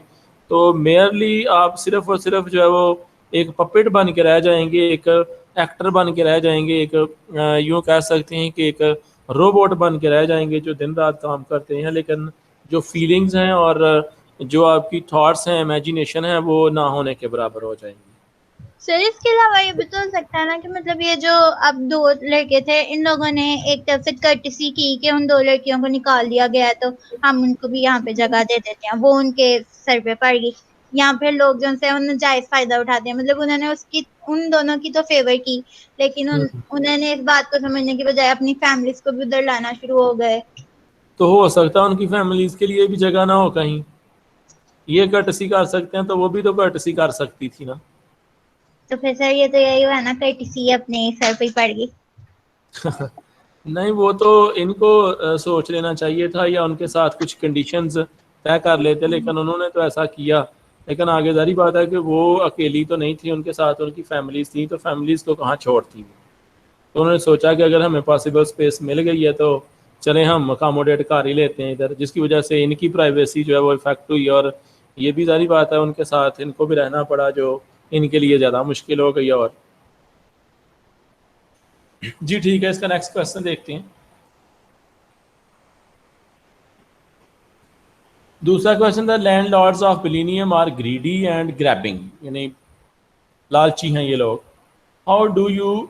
How do Helen, Judith and Ward encounter them in their worst aspects. ये हेलन और जुडिथ और इनके बारे में तो आपने पढ़ा ही नहीं।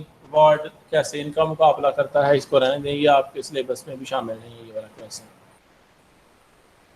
उसके बाद है, does the discovery of secret room change the lifes of Ward and Rossiter. क्या जो नया उन्हें कमरा मिल गया इससे उनकी कुछ ज़िंदगी बदली।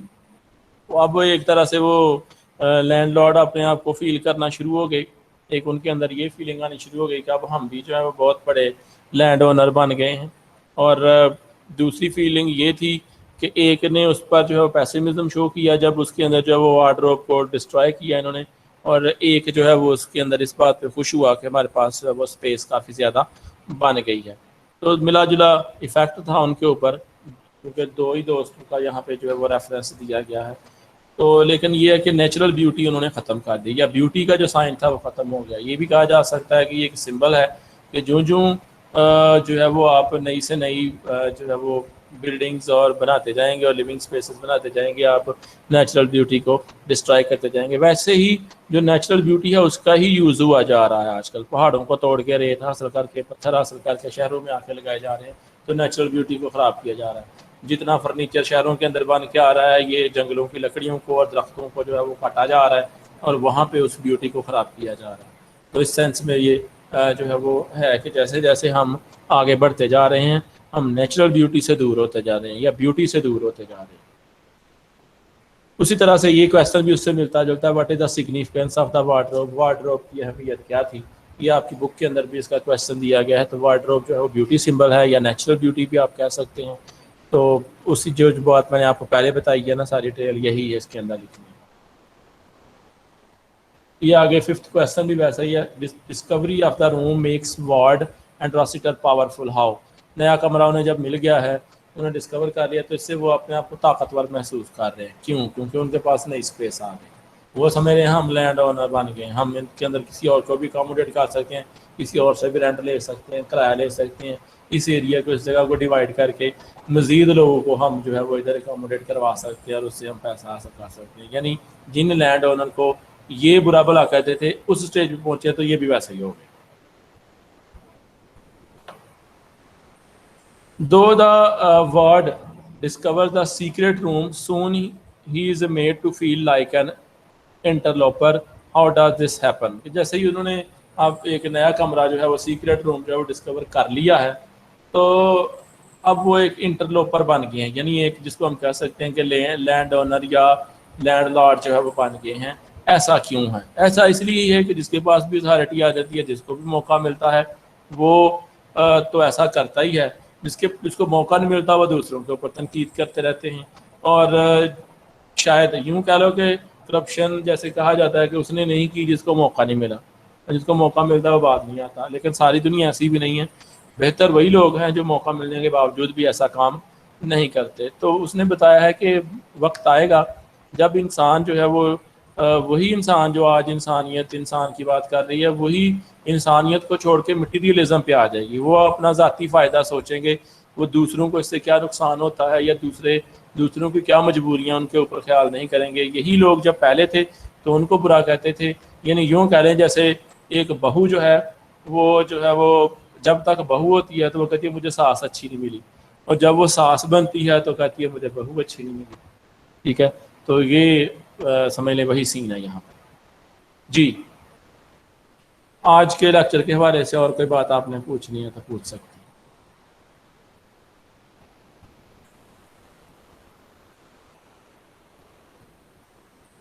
क्लियर है जी?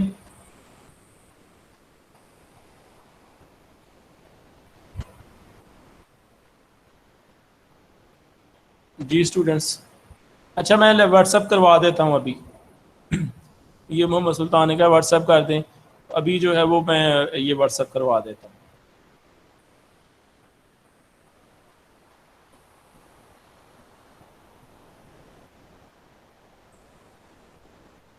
ठीक है जी, कल इंशाल्लाह आगे जो है वो इस टॉपिक को इसके क्वेश्चन आंसर्स को मज़ीद बुक में से डिस्कस करेंगे।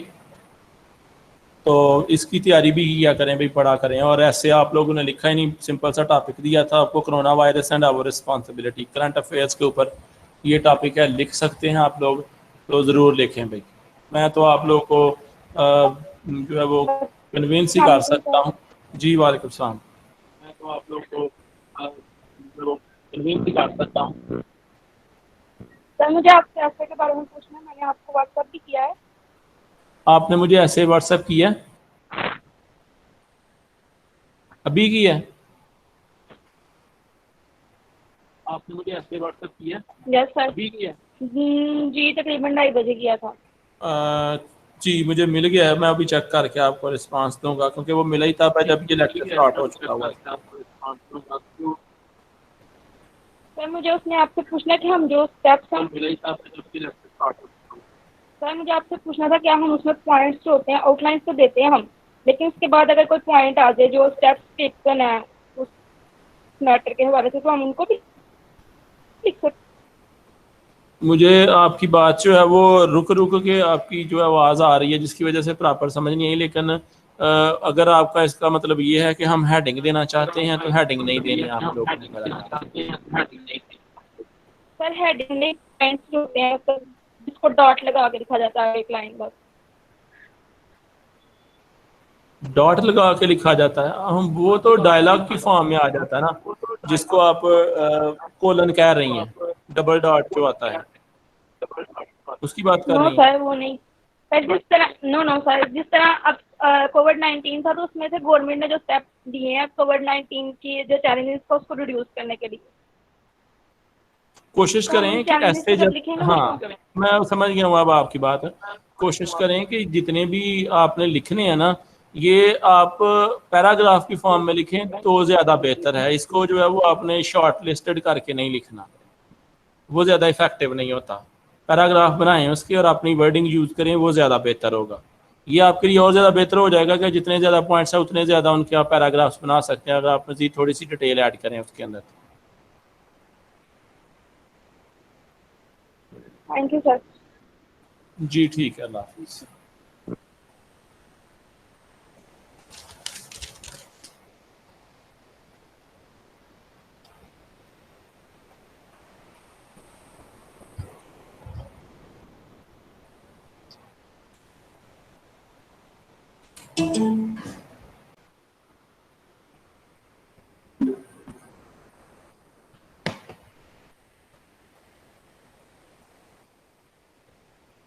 कोई मौजूद है भाई क्लास में या नहीं? जी बच्चों, यस सर। सांझे आज आई हुई है, ये सांझे बोली जी है? सर, मैं अच्छा, नेट पर मैं अभी मारिया जी को जी सर, बेटा नेट मिठाई- प्रॉब्लम की वजह से क्लास नहीं ज्वाइन कर पा रही। अच्छा चलो, अल्लाह आपके प्रॉब्लम दूर करे। नहीं तो अगर ऐसी बात है तो मैं मारिया को कहते हैं मिठाई बांटा करे जिस दिन आप क्लास अटेंड करें। जी नहीं सर, मैं तो करती हूँ अटेंड। अच्छा चले, बहरहाल लेक्चर शुरू करते हैं। इसमें हमने क्या किया था, पहले जुडिशरी पर पहुंचे हैं मेरा ख्याल है, ये जुडिशरी ऑफ तुर्की। तो इसमें मैंने देखा है कि तो तुर्की के तमाम मामला शामिल नहीं है, 6-7 टॉपिक हैं जो शामिल है आपके सिलेबस में, हमने वही करने हैं। इसमें एक बड़ा सवाल था, मैं उसका ज़हन बना रहा था, लेकिन जब मैं गौर किया तो मेरा ख्याल इस वक्त वो आपके कॉन्स्टिट्यूशन के आपके जो सिलेबस है उसमें नहीं है, वो सिक्योरिटी काउंसिल वाला। बहरहाल मज़ीद उसकी तहकीक कर लूँ मैं, तो फिर अगर ज़रूरी हुआ तो वो दे देंगे। जुडिशरी पर आ जाते हैं। आज जितना ये टाइप हुआ है उतना ही होगा, क्योंकि इसमें पूरा आज टाइप नहीं हो सका। तो बाज़ का आजकल लेक्चर का रश है और टाइप होना सबसे मुश्किल काम है हमारे पास इस वक्त, क्योंकि बंदा एक है और काम बहुत से करने होते हैं। तो दूसरा ये मैंने कहना था कि तमाम बच्चे जो है ना तमाम सब्जेक्ट करें, बाज़ इंग्लिश का पीरियड नहीं अटेंड करते तो उनके लिए ये है कि वो लाजम करें, क्योंकि ये इंग्लिश का पीरियड पहले अगर नहीं उन्होंने अटेंड किए तो अब तो कर लें। अब अगर कर लेंगे तो चलो ये तैयारी हो जाएगी, क्योंकि अब टाइम कुछ ज़्यादा नहीं है हमारे पास, महीना डेढ़ लग रहा है जो पुराने हालात है, बल्कि उससे भी जल्दी लग रहा है, क्योंकि पहले ये था कि पता नहीं खोलने, अब तो हुकूमत खुद कह रही है सितंबर में खोल देने, और लोग जो है बजाते खुद तलीमी इदारे वालों कह रहे हैं कि हमने 15 अगस्त से खोल लेने। तो इस तरह ये थोड़ा सा सूरत नज़र आ रही है कि आपके पेपर लाजम हो जाएंगे, तो महीना डेढ़ से पहले तैयारी शुरू होना बड़ा मुनासिब है। तो ये अब रीडिंग कौन करेगा? बेटा शांजे आप करिए।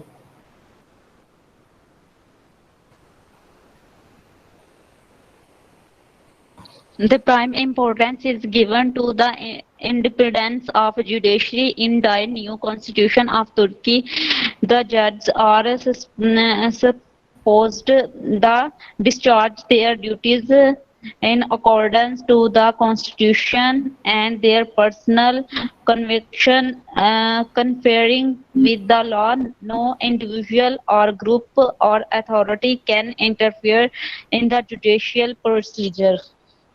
हाँ जी, ये एक बात है, इसमें थोड़ा सा मिसप्रिंटिंग कहीं नजर आए तो वो ध्यान रखा करें। इसमें मसला जुडिशरी इन डाई न्यू, इन दी होगा इन दी न्यू कॉन्स्टिट्यूशन ऑफ तुर्की, तो ये उस हवाले से बात करें। ये चूंकि जो किताबें हमारे सामने हैं या आपको मिली हैं, इनमें ज़्यादातर 82 के कॉन्स्टिट्यूशन के हवाले से बात की जाती है।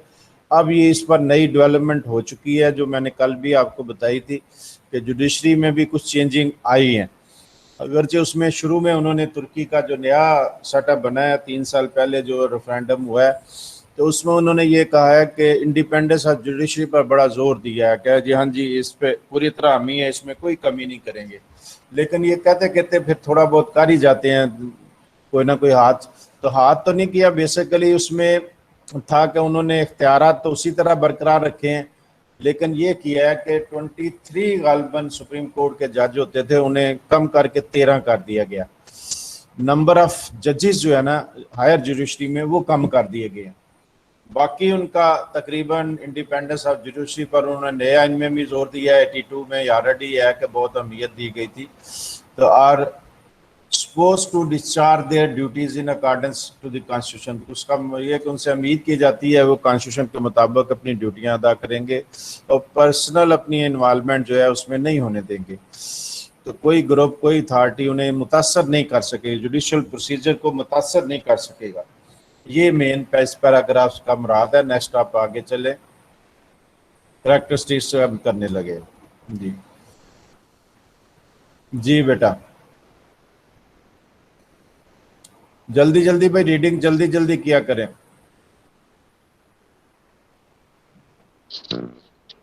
Independence of courts, all the judges and public prosecutors shall discharge their duties in accordance with the principle of independence of courts and security of their tenure, and the appointment, the promotion, the transfer, the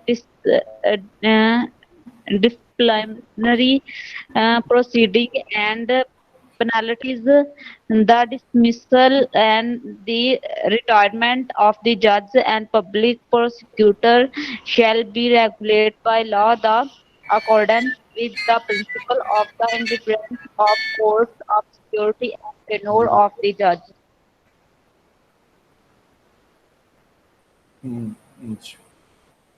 हाँ बेटा, ये जो आपने reading की है ये उसके points जो हम करने लगे हैं कैरेक्टरिस्टिक्स, उसमें से पहला पॉइंट है। तो ये क्या है? इंडिपेंडेंस ऑफ कोर्ट्स, कि कोर्ट्स जो हैं वो आज़ाद होंगी, उसमें कोई दखल नहीं देगा, ना ही कोई उसके काम में मुदाखलत करेगा। तो ये आप जो है इसमें देख लें वो सारी सूरत बयान की गई है एज ए असूल के तौर पर कि इंडिपेंडेंस ऑफ कोर्ट जो है ये पहला असूल है उनका, ये नुमाया खसूसियत है उसका। तो नेक्स्ट आप रीडिंग करें। सर आप एक पॉइंट छोड़ गए हैं, पहला पॉइंट लिखा हुआ था इंडिपेंडेंस ऑफ जुडिशरी से पहले भी था वो, फिर हाँ ये तो आया ही नहीं स्क्रीन पर, क्यों नहीं आया ये? आपने आगे कर दिया था। अच्छा फिर शायद मुझे गलती लगी है। हाँ ये, लेकिन इसके बाद ये आ गया। ठीक है भाई, ये सारी गलती लग गई, शायद 2 दफ़ा दब गया है। तो वो आगे चला गया, इसका नहीं मुझे पता था। सिक्योरिटी ऑफ टेन्योर, ये जजेस जो मुकर्रर होते हैं अमूमी तौर पर हर मुल्क में इन्हें आज़ादी दी जाती है, इन पर कोई गैर ज़रूरी बार नहीं होते, उनकी सर्विस के बारे में उन्हें मुकम्मल आज़ादी होती है। तो सिक्योरिटी ऑफ टेन्योर का यहाँ जिक्र है, जिसको आप रीडिंग करें तो मैं फिर बाकी इसको समझाता हूँ। जी बेटा कोई और भी मौजूद है या सांझे ही सारा कुछ करेगी? जी मारिया आप पढ़ें। हसाना है बेटी, चलो आप पढ़ ले। मारिया शुरू करने लगी है भाई। Security of tenure. All the judges and public prosecutors can neither be removed nor retired from service before the prescribed age. They shall not deprive of their salaries and allowances or other rights relating to their status even as a result of abolition of court post. हाँ जी, ये उन्होंने security दी है कि अगर कोई जज वगैरह है तो public prosecutor, and public prosecutor भी उसी के साथ उसी डेफिनेशन में शामिल है। ना ही उसे रिमूव किया जाए, ना ज़बरदस्ती रिटायर्ड किया जाएगा, और जो उनकी प्रिस्क्राइब एज है उससे पहले, ये एक तहफ़्फ़ुज़ है उन्हें कि टेन्योर है जो उनका, उसको तहफ़्फ़ुज़ मिल गया कि उसको पेशगी कोई रिटायर्ड नहीं कर सकता, और ना ही उन्हें उनकी सैलरी और अलाउंसेस से महरूम कर सकता है। और दूसरे rights, other rights relating to their status, अगर अदालत ख़त्म भी हो जाए, अबालिश हो जाए, लेकिन उनके स्टेटस के मुताबिक जो उनके प्रिविलेज हासिल हैं वो उन्हें मिलेंगे, अलाउंसेस मिलेंगे, सैलरी मिलेगी। ये एक तरह का तहफ़्फ़ुज़ है कि कोई उन्हें मजबूर नहीं कर सकता किसी तरह का दबाव डाल करके, अगर आप ये काम नहीं करेंगे तो आपको ये सज़ा दी जा सकती है। ये एक ज़रूरी भी है, तकरीबन हर मुल्क में हायर जुडिशरी को इसी तरह का तहफ़्फ़ुज़ दिया जाता है। तो यहाँ क्लियरली कॉन्स्टिट्यूशन में लिखा है तुर्की का आइन में। दूसरा पॉइंट ये था इंडिपेंडेंस ऑफ कोर्ट, ये आपने कर लिया है कि वो उनके अपने जो है सूरत होती है कि अगर उनके अंदर एहतसाब करना हो तो उनके अंदर एक सिस्टम होता है, जजेस के कोई ना कोई फोरम होता है। हमारे मुल्क में सुप्रीम जुडिशल काउंसिल है, बाज़ मुल्कों में वो कमेटी सी बना लेते हैं और वो किसी जज के बारे में शिकायत हो तो उनका जायज़ा लेती है। ये बहरहाल पढ़े। पॉइंट नंबर 3,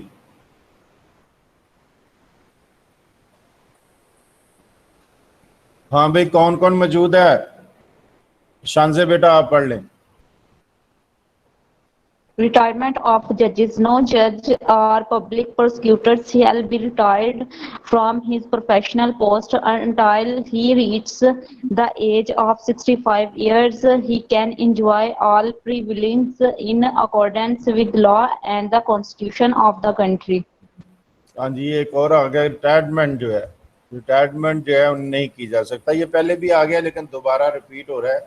तो उनके प्रोफेशनल जो पोस्ट है वहाँ ज़बरदस्ती उन्हें रिटायर नहीं किया सकता जब तक कि वो उनकी 65-60 एज मुकर्रर है, 65 तक पहुँच नहीं जाते, और उस वक्त तक उन्हें तमाम मराहत हासिल होती रहेंगी। नेक्स्ट, ये कोई और पढ़ेगा भाई? मारिया आप पढ़े या कोई और आया है स्टूडेंट तो वो पढ़ ले। The judges and public prosecutors who are attached with the Ministry of Justice and are performing and administrating functions within the system of the legal services are subject to the same provision as the other judges and public prosecutors and are enjoying the same rights as are accorded to the other judges and public prosecutors who are performing the judicial duties. हाँ जी, ये बस उनके उसी तरह का कि equal treatment किया जाता है। यहाँ देखें इस 3-4 जो हुए इसमें जजेस और पब्लिक प्रोसिक्यूटर उनको एक ही तरह किया जाता है। तो हमारे वैसे कॉन्स्टिट्यूशन में जजेस का अलग है, प्रोसिक्यूटर का एक अलग शोबा है मौजूद है, लेकिन वो इस तरह आइन में शायद उनका प्रोसिक्यूटर का उस तरह जिक्र नहीं है, जजेस का सिर्फ मिलेगा। तो वो उनका तफ़्फ़ुज़ जो है दूसरे जो लॉ जिसके तहत उन्हें भर्ती किया गया उसके तहत होता है। यहाँ हमारा जो क्या सूरत है कि जो तुर्की काम कर रहे हैं कि उन्हें कहा गया कि ये मिनिस्ट्री जो जस्टिस की है उसके तहत परफॉर्म करते हैं, एडमिनिस्ट्रेटिव फंक्शन जो है उनका अपना जो सिस्टम है उसके तहत करेंगे। तो जो इन्हें कह दिया जाता है कि आपने ये फंक्शन करने हैं उसमें कोई किसी तरह का तफरीक नहीं की जाएगी, इक्वल ट्रीटमेंट होगा उनका सारे का जजेस का। नेक्स्ट,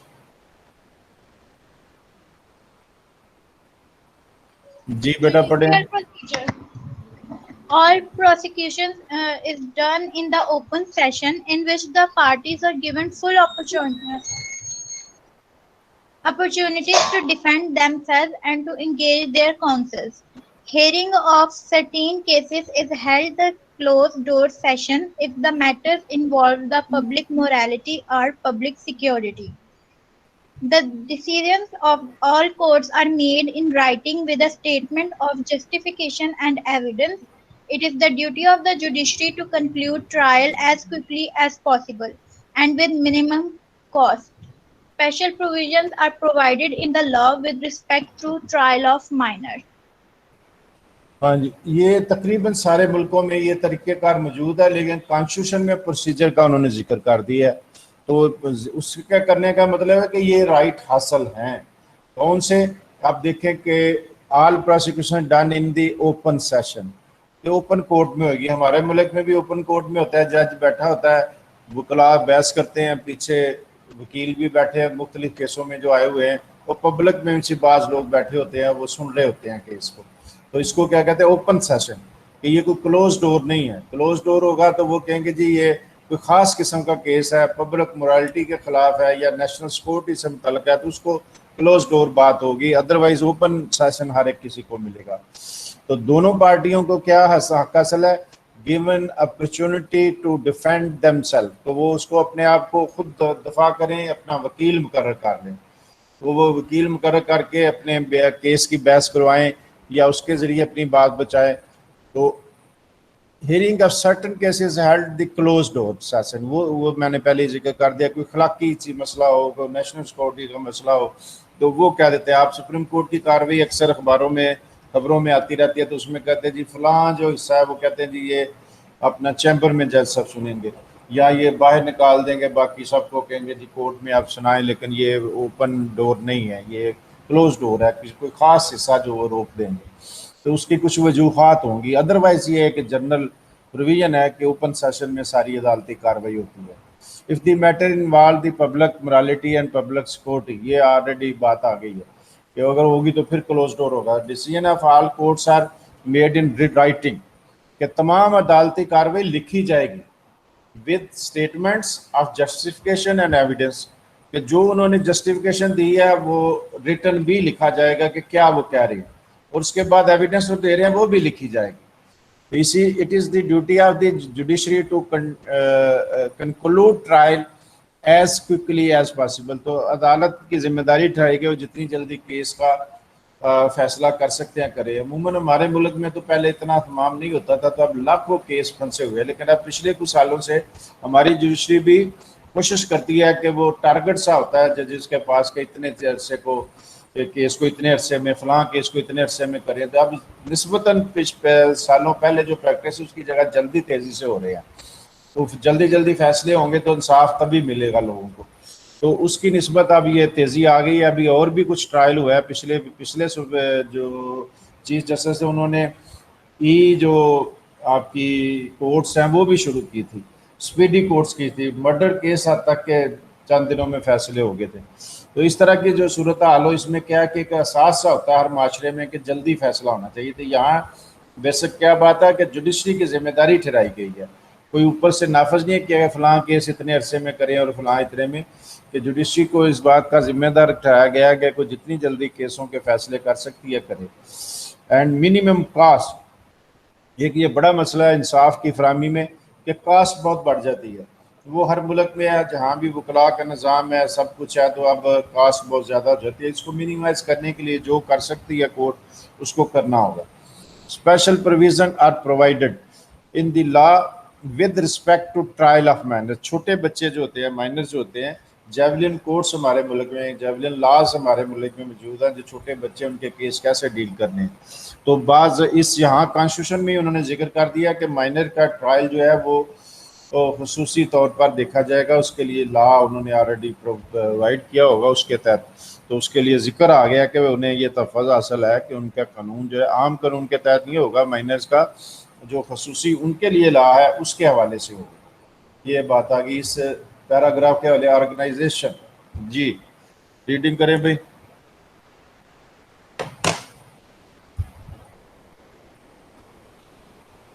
हाँ भाई, कोई रीडिंग करेगा? A network of courts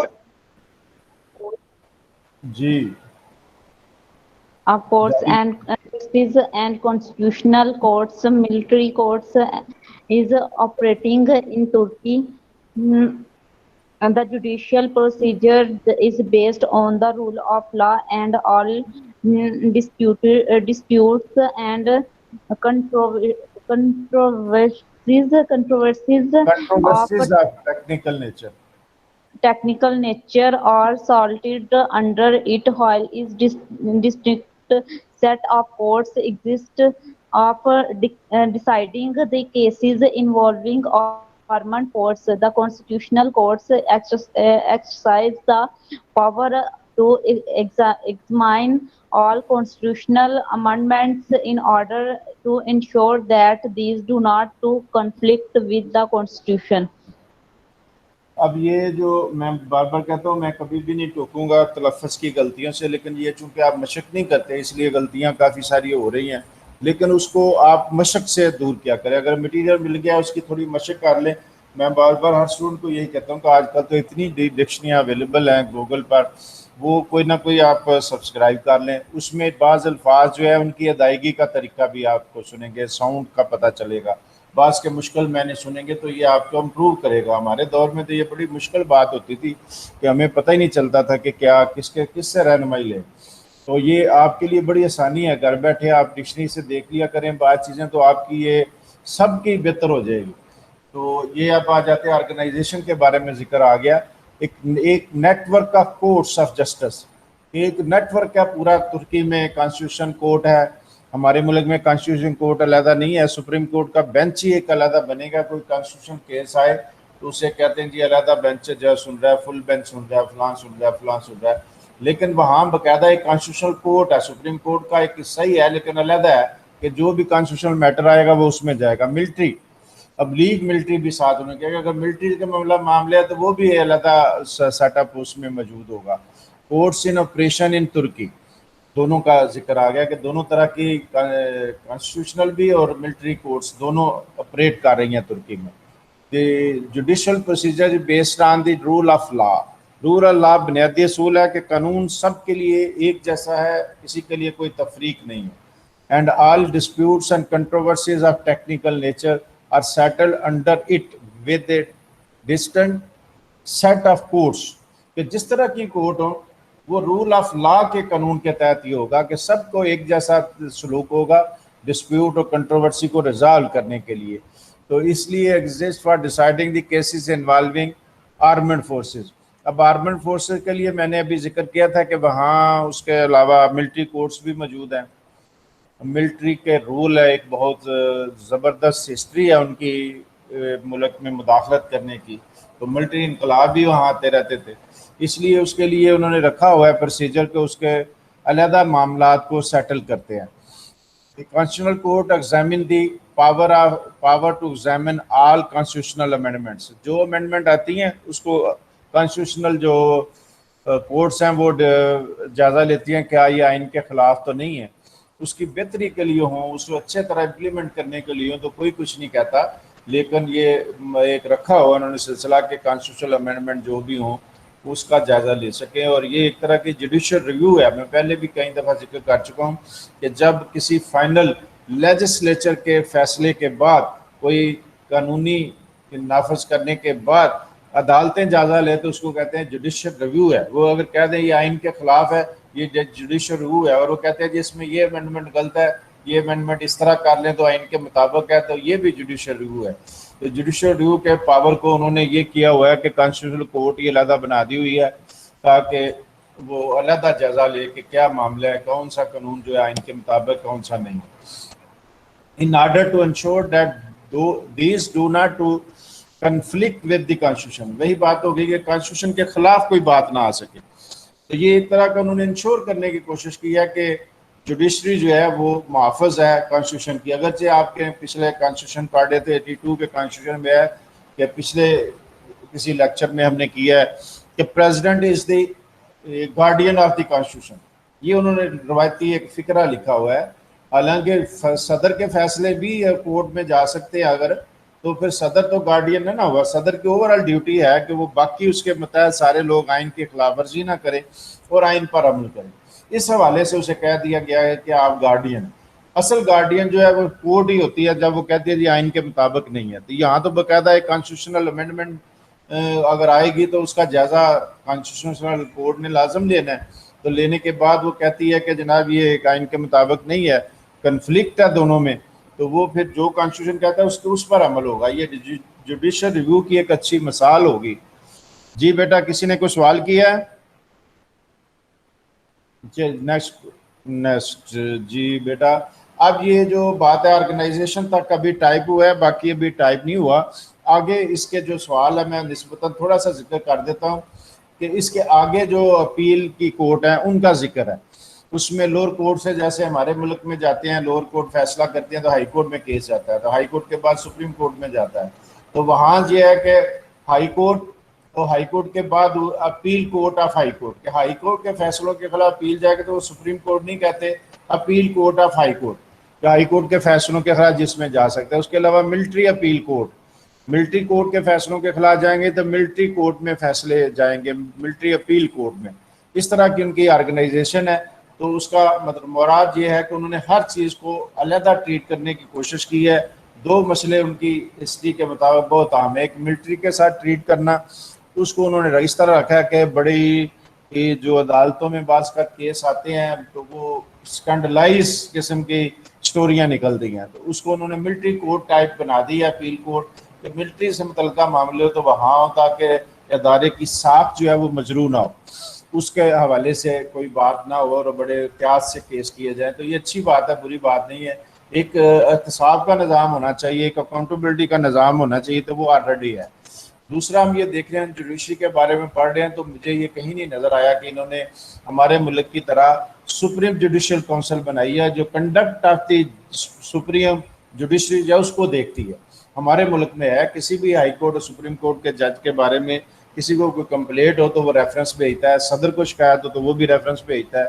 अभी भी एक सदर साहब ने रेफरेंस किसी जज साहब के खिलाफ भेजा हुआ था, तो सुप्रीम कोर्ट के जो बेंच बना उसने वो पास नहीं किया, अगरचे कुछ और ऑर्डर कर दिया। लेकिन बहरहाल मेन जो बात है कि जजेस के कंडक्ट के बाद जजेस ही करते हैं, उनके कोलीग ही करते हैं, ताकि अदारा इतना मोतबर अदारा है उसकी क्रेडिबिलिटी पर कोई आवाज़ ना उठे, उसे स्कैंडलाइज ना किया जा सके और जो फैसला वो करें उसी पर बात हो। तो तुर्की में अलग अदारा नहीं है, अलबत्ता जितने अहम अदारे हैं जुडिशरी बजाते खुद, कॉन्स्टिट्यूशन अगर है या मिलिट्री कोर्ट है उनके लिए अलग कोर्ट्स बना दी गई।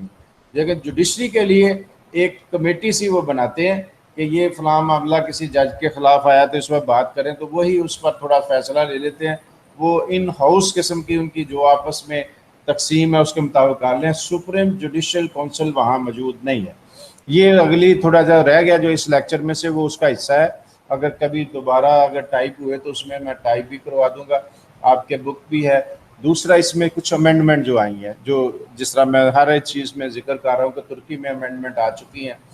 तो मैंने शुरू में बताया कि उन्होंने as a principle, as a कहना चाहिए एज ए असूल इस बात को दोहराया नए अमेंडमेंट में कि तुर्की की अदलिया की आज़ादी पर कोई हरफ नहीं आने दिया जाएगा। और उसके साथ और थोड़ी सी तब्दीलियाँ की हैं, लेकिन एक तब्दीली जो सबसे नुमाया है वो है कि 23 जज होते थे सुप्रीम कोर्ट के, उनको उन्होंने 13 कर दिया। शायद इसका कोई टेक्निकल रीज़न हो या वो समझ रहे हो कि हमारी सुप्रीम कोर्ट ज़्यादा बेहतर परफॉर्म करेगी। अमूमी तौर पर दुनिया भर में थोड़े जजेस रखे जाते हैं। अमेरिका में सिर्फ 12 जजेस हैं, हमारे मुल्क में 17 बेंच जजेस हैं। अमूमन होता ही है कि जी सिंगल बेंच बन जाता है, किसी छोटा अहमियत का केस ना हो तो सिंगल बेंच, फिर उसके बाद कोई लार्जर बेंच बन जाता है, 2, 3, 4, 5 इसमें अगर आ जाए। इसके बाद कोई ऐसा मुल्की सतह का मसला है तो फुल बेंच बन जाता है, तो सारे के सारे जजेस बैठते हैं। तो 17 जज जब बैठे हों, आप में से जिन्होंने सुप्रीम कोर्ट का विजिट किया था कॉलेज के साथ, देखा होगा कि वहाँ 17 कुर्सियाँ पड़ी हुई थी कि अगर फुल बेंच हो तो इधर वो अजलास हो सके। तो जिनमें ज़्यादा होती उन्हें तो बहुत दिक्कत पेश आती होगी ना, फुल बेंच कैसे बने। या तो फुल बेंच की डेफिनेशन को चेंज करके कहें जी 7-8 भी बैठ जाएंगे तो फुल बेंच ही है, तो अगर वो नहीं होना तो फिर इसलिए शायद इस तरह की दिक्कत हो, उन्होंने 23 से कम करके सिर्फ 13 जजेस कर दिए। बाकी भी हायर जुडिशरी हमेशा कम नंबर में होती है, बहुत ज़्यादा तादाद में नहीं होती। ये आज का आपका इलेक्शन है, कोई क्वेश्चन हो तो आप कर सकते हैं। MCQ अभी तैयार हो रहे हैं, वो सारे 2-3 लेक्चर के इकट्ठे आपको दे देंगे। नेक्स्ट इसके मुतलका एक आध और रह गया तुर्की का, उसके बाद चाइना का आपने कर लिया हुआ है। उसके बाद मेरा ख्याल है कि हम मलेशिया या स्विट्ज़रलैंड में से कोई शुरू करें, तो वो इंशाल्लाह उसके मुताबिक कोई क्वेश्चन है तो कर लीजिए। हाँ जी, ये तुर्की का जब ख़त्म होगा, पहले इसी को अगले पहले 1 या 2 लेक्चर में मैं ख़त्म कर दूंगा, और उसके बाद कोशिश होगी कि पाक स्टडी का हफ्ते में 1 पीरियड और 2 पीरियड आपके बाकी कॉन्स्टिट्यूशन पर हम देंगे। ठीक हो गया भाई? कोई हाँ ना तो कर दे। आवाज नहीं आ ठीक है। जी ठीक है, तो पाक स्टडी का ज़हन में रखें। मेरा भी ख्याल था काफ़ी सिलेबस है, लेकिन जब मैंने देखा है तो आप कॉन्स्टिट्यूशन पर हमारे वेबसाइट पर जो मुख्तलिफ तरह के MCQ दिए हैं वो ज़रा देख लें आप। 56 का देख लें, 62 का देख लें, तो बहुत से आपके जो सिलेबस का हिस्सा है MCQ तेज़ी से कर लें तो आपकी समझ में आ जाएंगे कि ये तो हमने ऑलरेडी मौजूद है, दिया हुआ है, और बहुत सा सिलेबस कवर है उसमें से। तो 5-6 चैप्टर ऐसे हैं जो मुश्तरका हैं एक तरह के बाकी क्लासों के साथ, तो वो MCQ हमने दिए हुए हैं। तो वो आप वेबसाइट पर जाएँ, 56 के कॉन्स्टिट्यूशन के बारे में कुछ चीज़ मिलती है, 62 के, 73 के, तो वो आप देख लें। वो आपकी किताब में ऑलरेडी है, आपके सिलेबस में है मुतालिया पाकिस्तान के, तो वो भी साथ साथ हो जाएगा। 2 लेक्चर अगले देकर मैं कोशिश होगी कि सिर्फ 2 लेक्चर ही और हों तुर्की का, ताकि एक फिर पाक स्टडी का हो जाएगा, उसके बाद हम मलेशिया या स्विट्ज़रलैंड का कॉन्स्टिट्यूशन शुरू कर लेंगे। तो जो चाइना का हमने कर लिया हुआ है उस पर MCQ देने का सिलसिला इसके बाद होगा, ये सारी अब रूटीन ख़त्म हो जाए तो फिर शुरू होगा, क्योंकि MCQ अब यूनिवर्सिटी की हिदायत है, वरना अब बज़ाहिर तो आस्ता आस्ता सारे ये लगते हैं होना सब्जेक्टिव है, चाहे जितनी मर्जी देर हो जाए, क्योंकि जो इतना मटेरियल इसका असूल ये है MCQ पर मबनी जो भी एग्ज़ाम होता है उसका असूल ये होता है कि पहले उसकी आप क्वेश्चन बुक दें। क्वेश्चन बुक में आप 1000 सवाल शामिल कर दें, 1500 शामिल कर दें, लेकिन उससे बाहर ना क्वेश्चन आए। तो वही मेरा हाल दिक्कत सबसे बड़ी बन रही होगी कि अभी एक मुतफ़िका किस्म की क्वेश्चन बुक नहीं बनी होगी, तो शायद लॉ में बहुत ज़्यादा दिक्कत आए उन्हें बनाने में, तो शायद ये सब्जेक्टिव ही हो चाहे देर हो जाए। तो सितंबर से लेट होने का मुझे कोई चांस नहीं नज़र आ रहा है, इसलिए आप बिल्कुल प्रिपेयर हो जाएं, सारी अपनी जो आपकी मसरूफियात कम कर दें, TV कम देखना जो है कर शुरू कर दें, और वो नेट शट तो बिल्कुल ही छोड़ दें सिवाय पढ़ाई के, तो तब ये मुमकिन होगा कि आप वक्त पर कर लें। ये बिल्कुल वो आखिरी स्टेज है कि आप समझे कि महीने 1.5 में सारा सिलेबस आपने कवर करना है। बहुत शुक्रिया, कोई क्वेश्चन है तो आप कर सकते हैं। चलो कोई क्वेश्चन नहीं है, बहुत शुक्रिया आपका, अस्सलाम वालेकुम।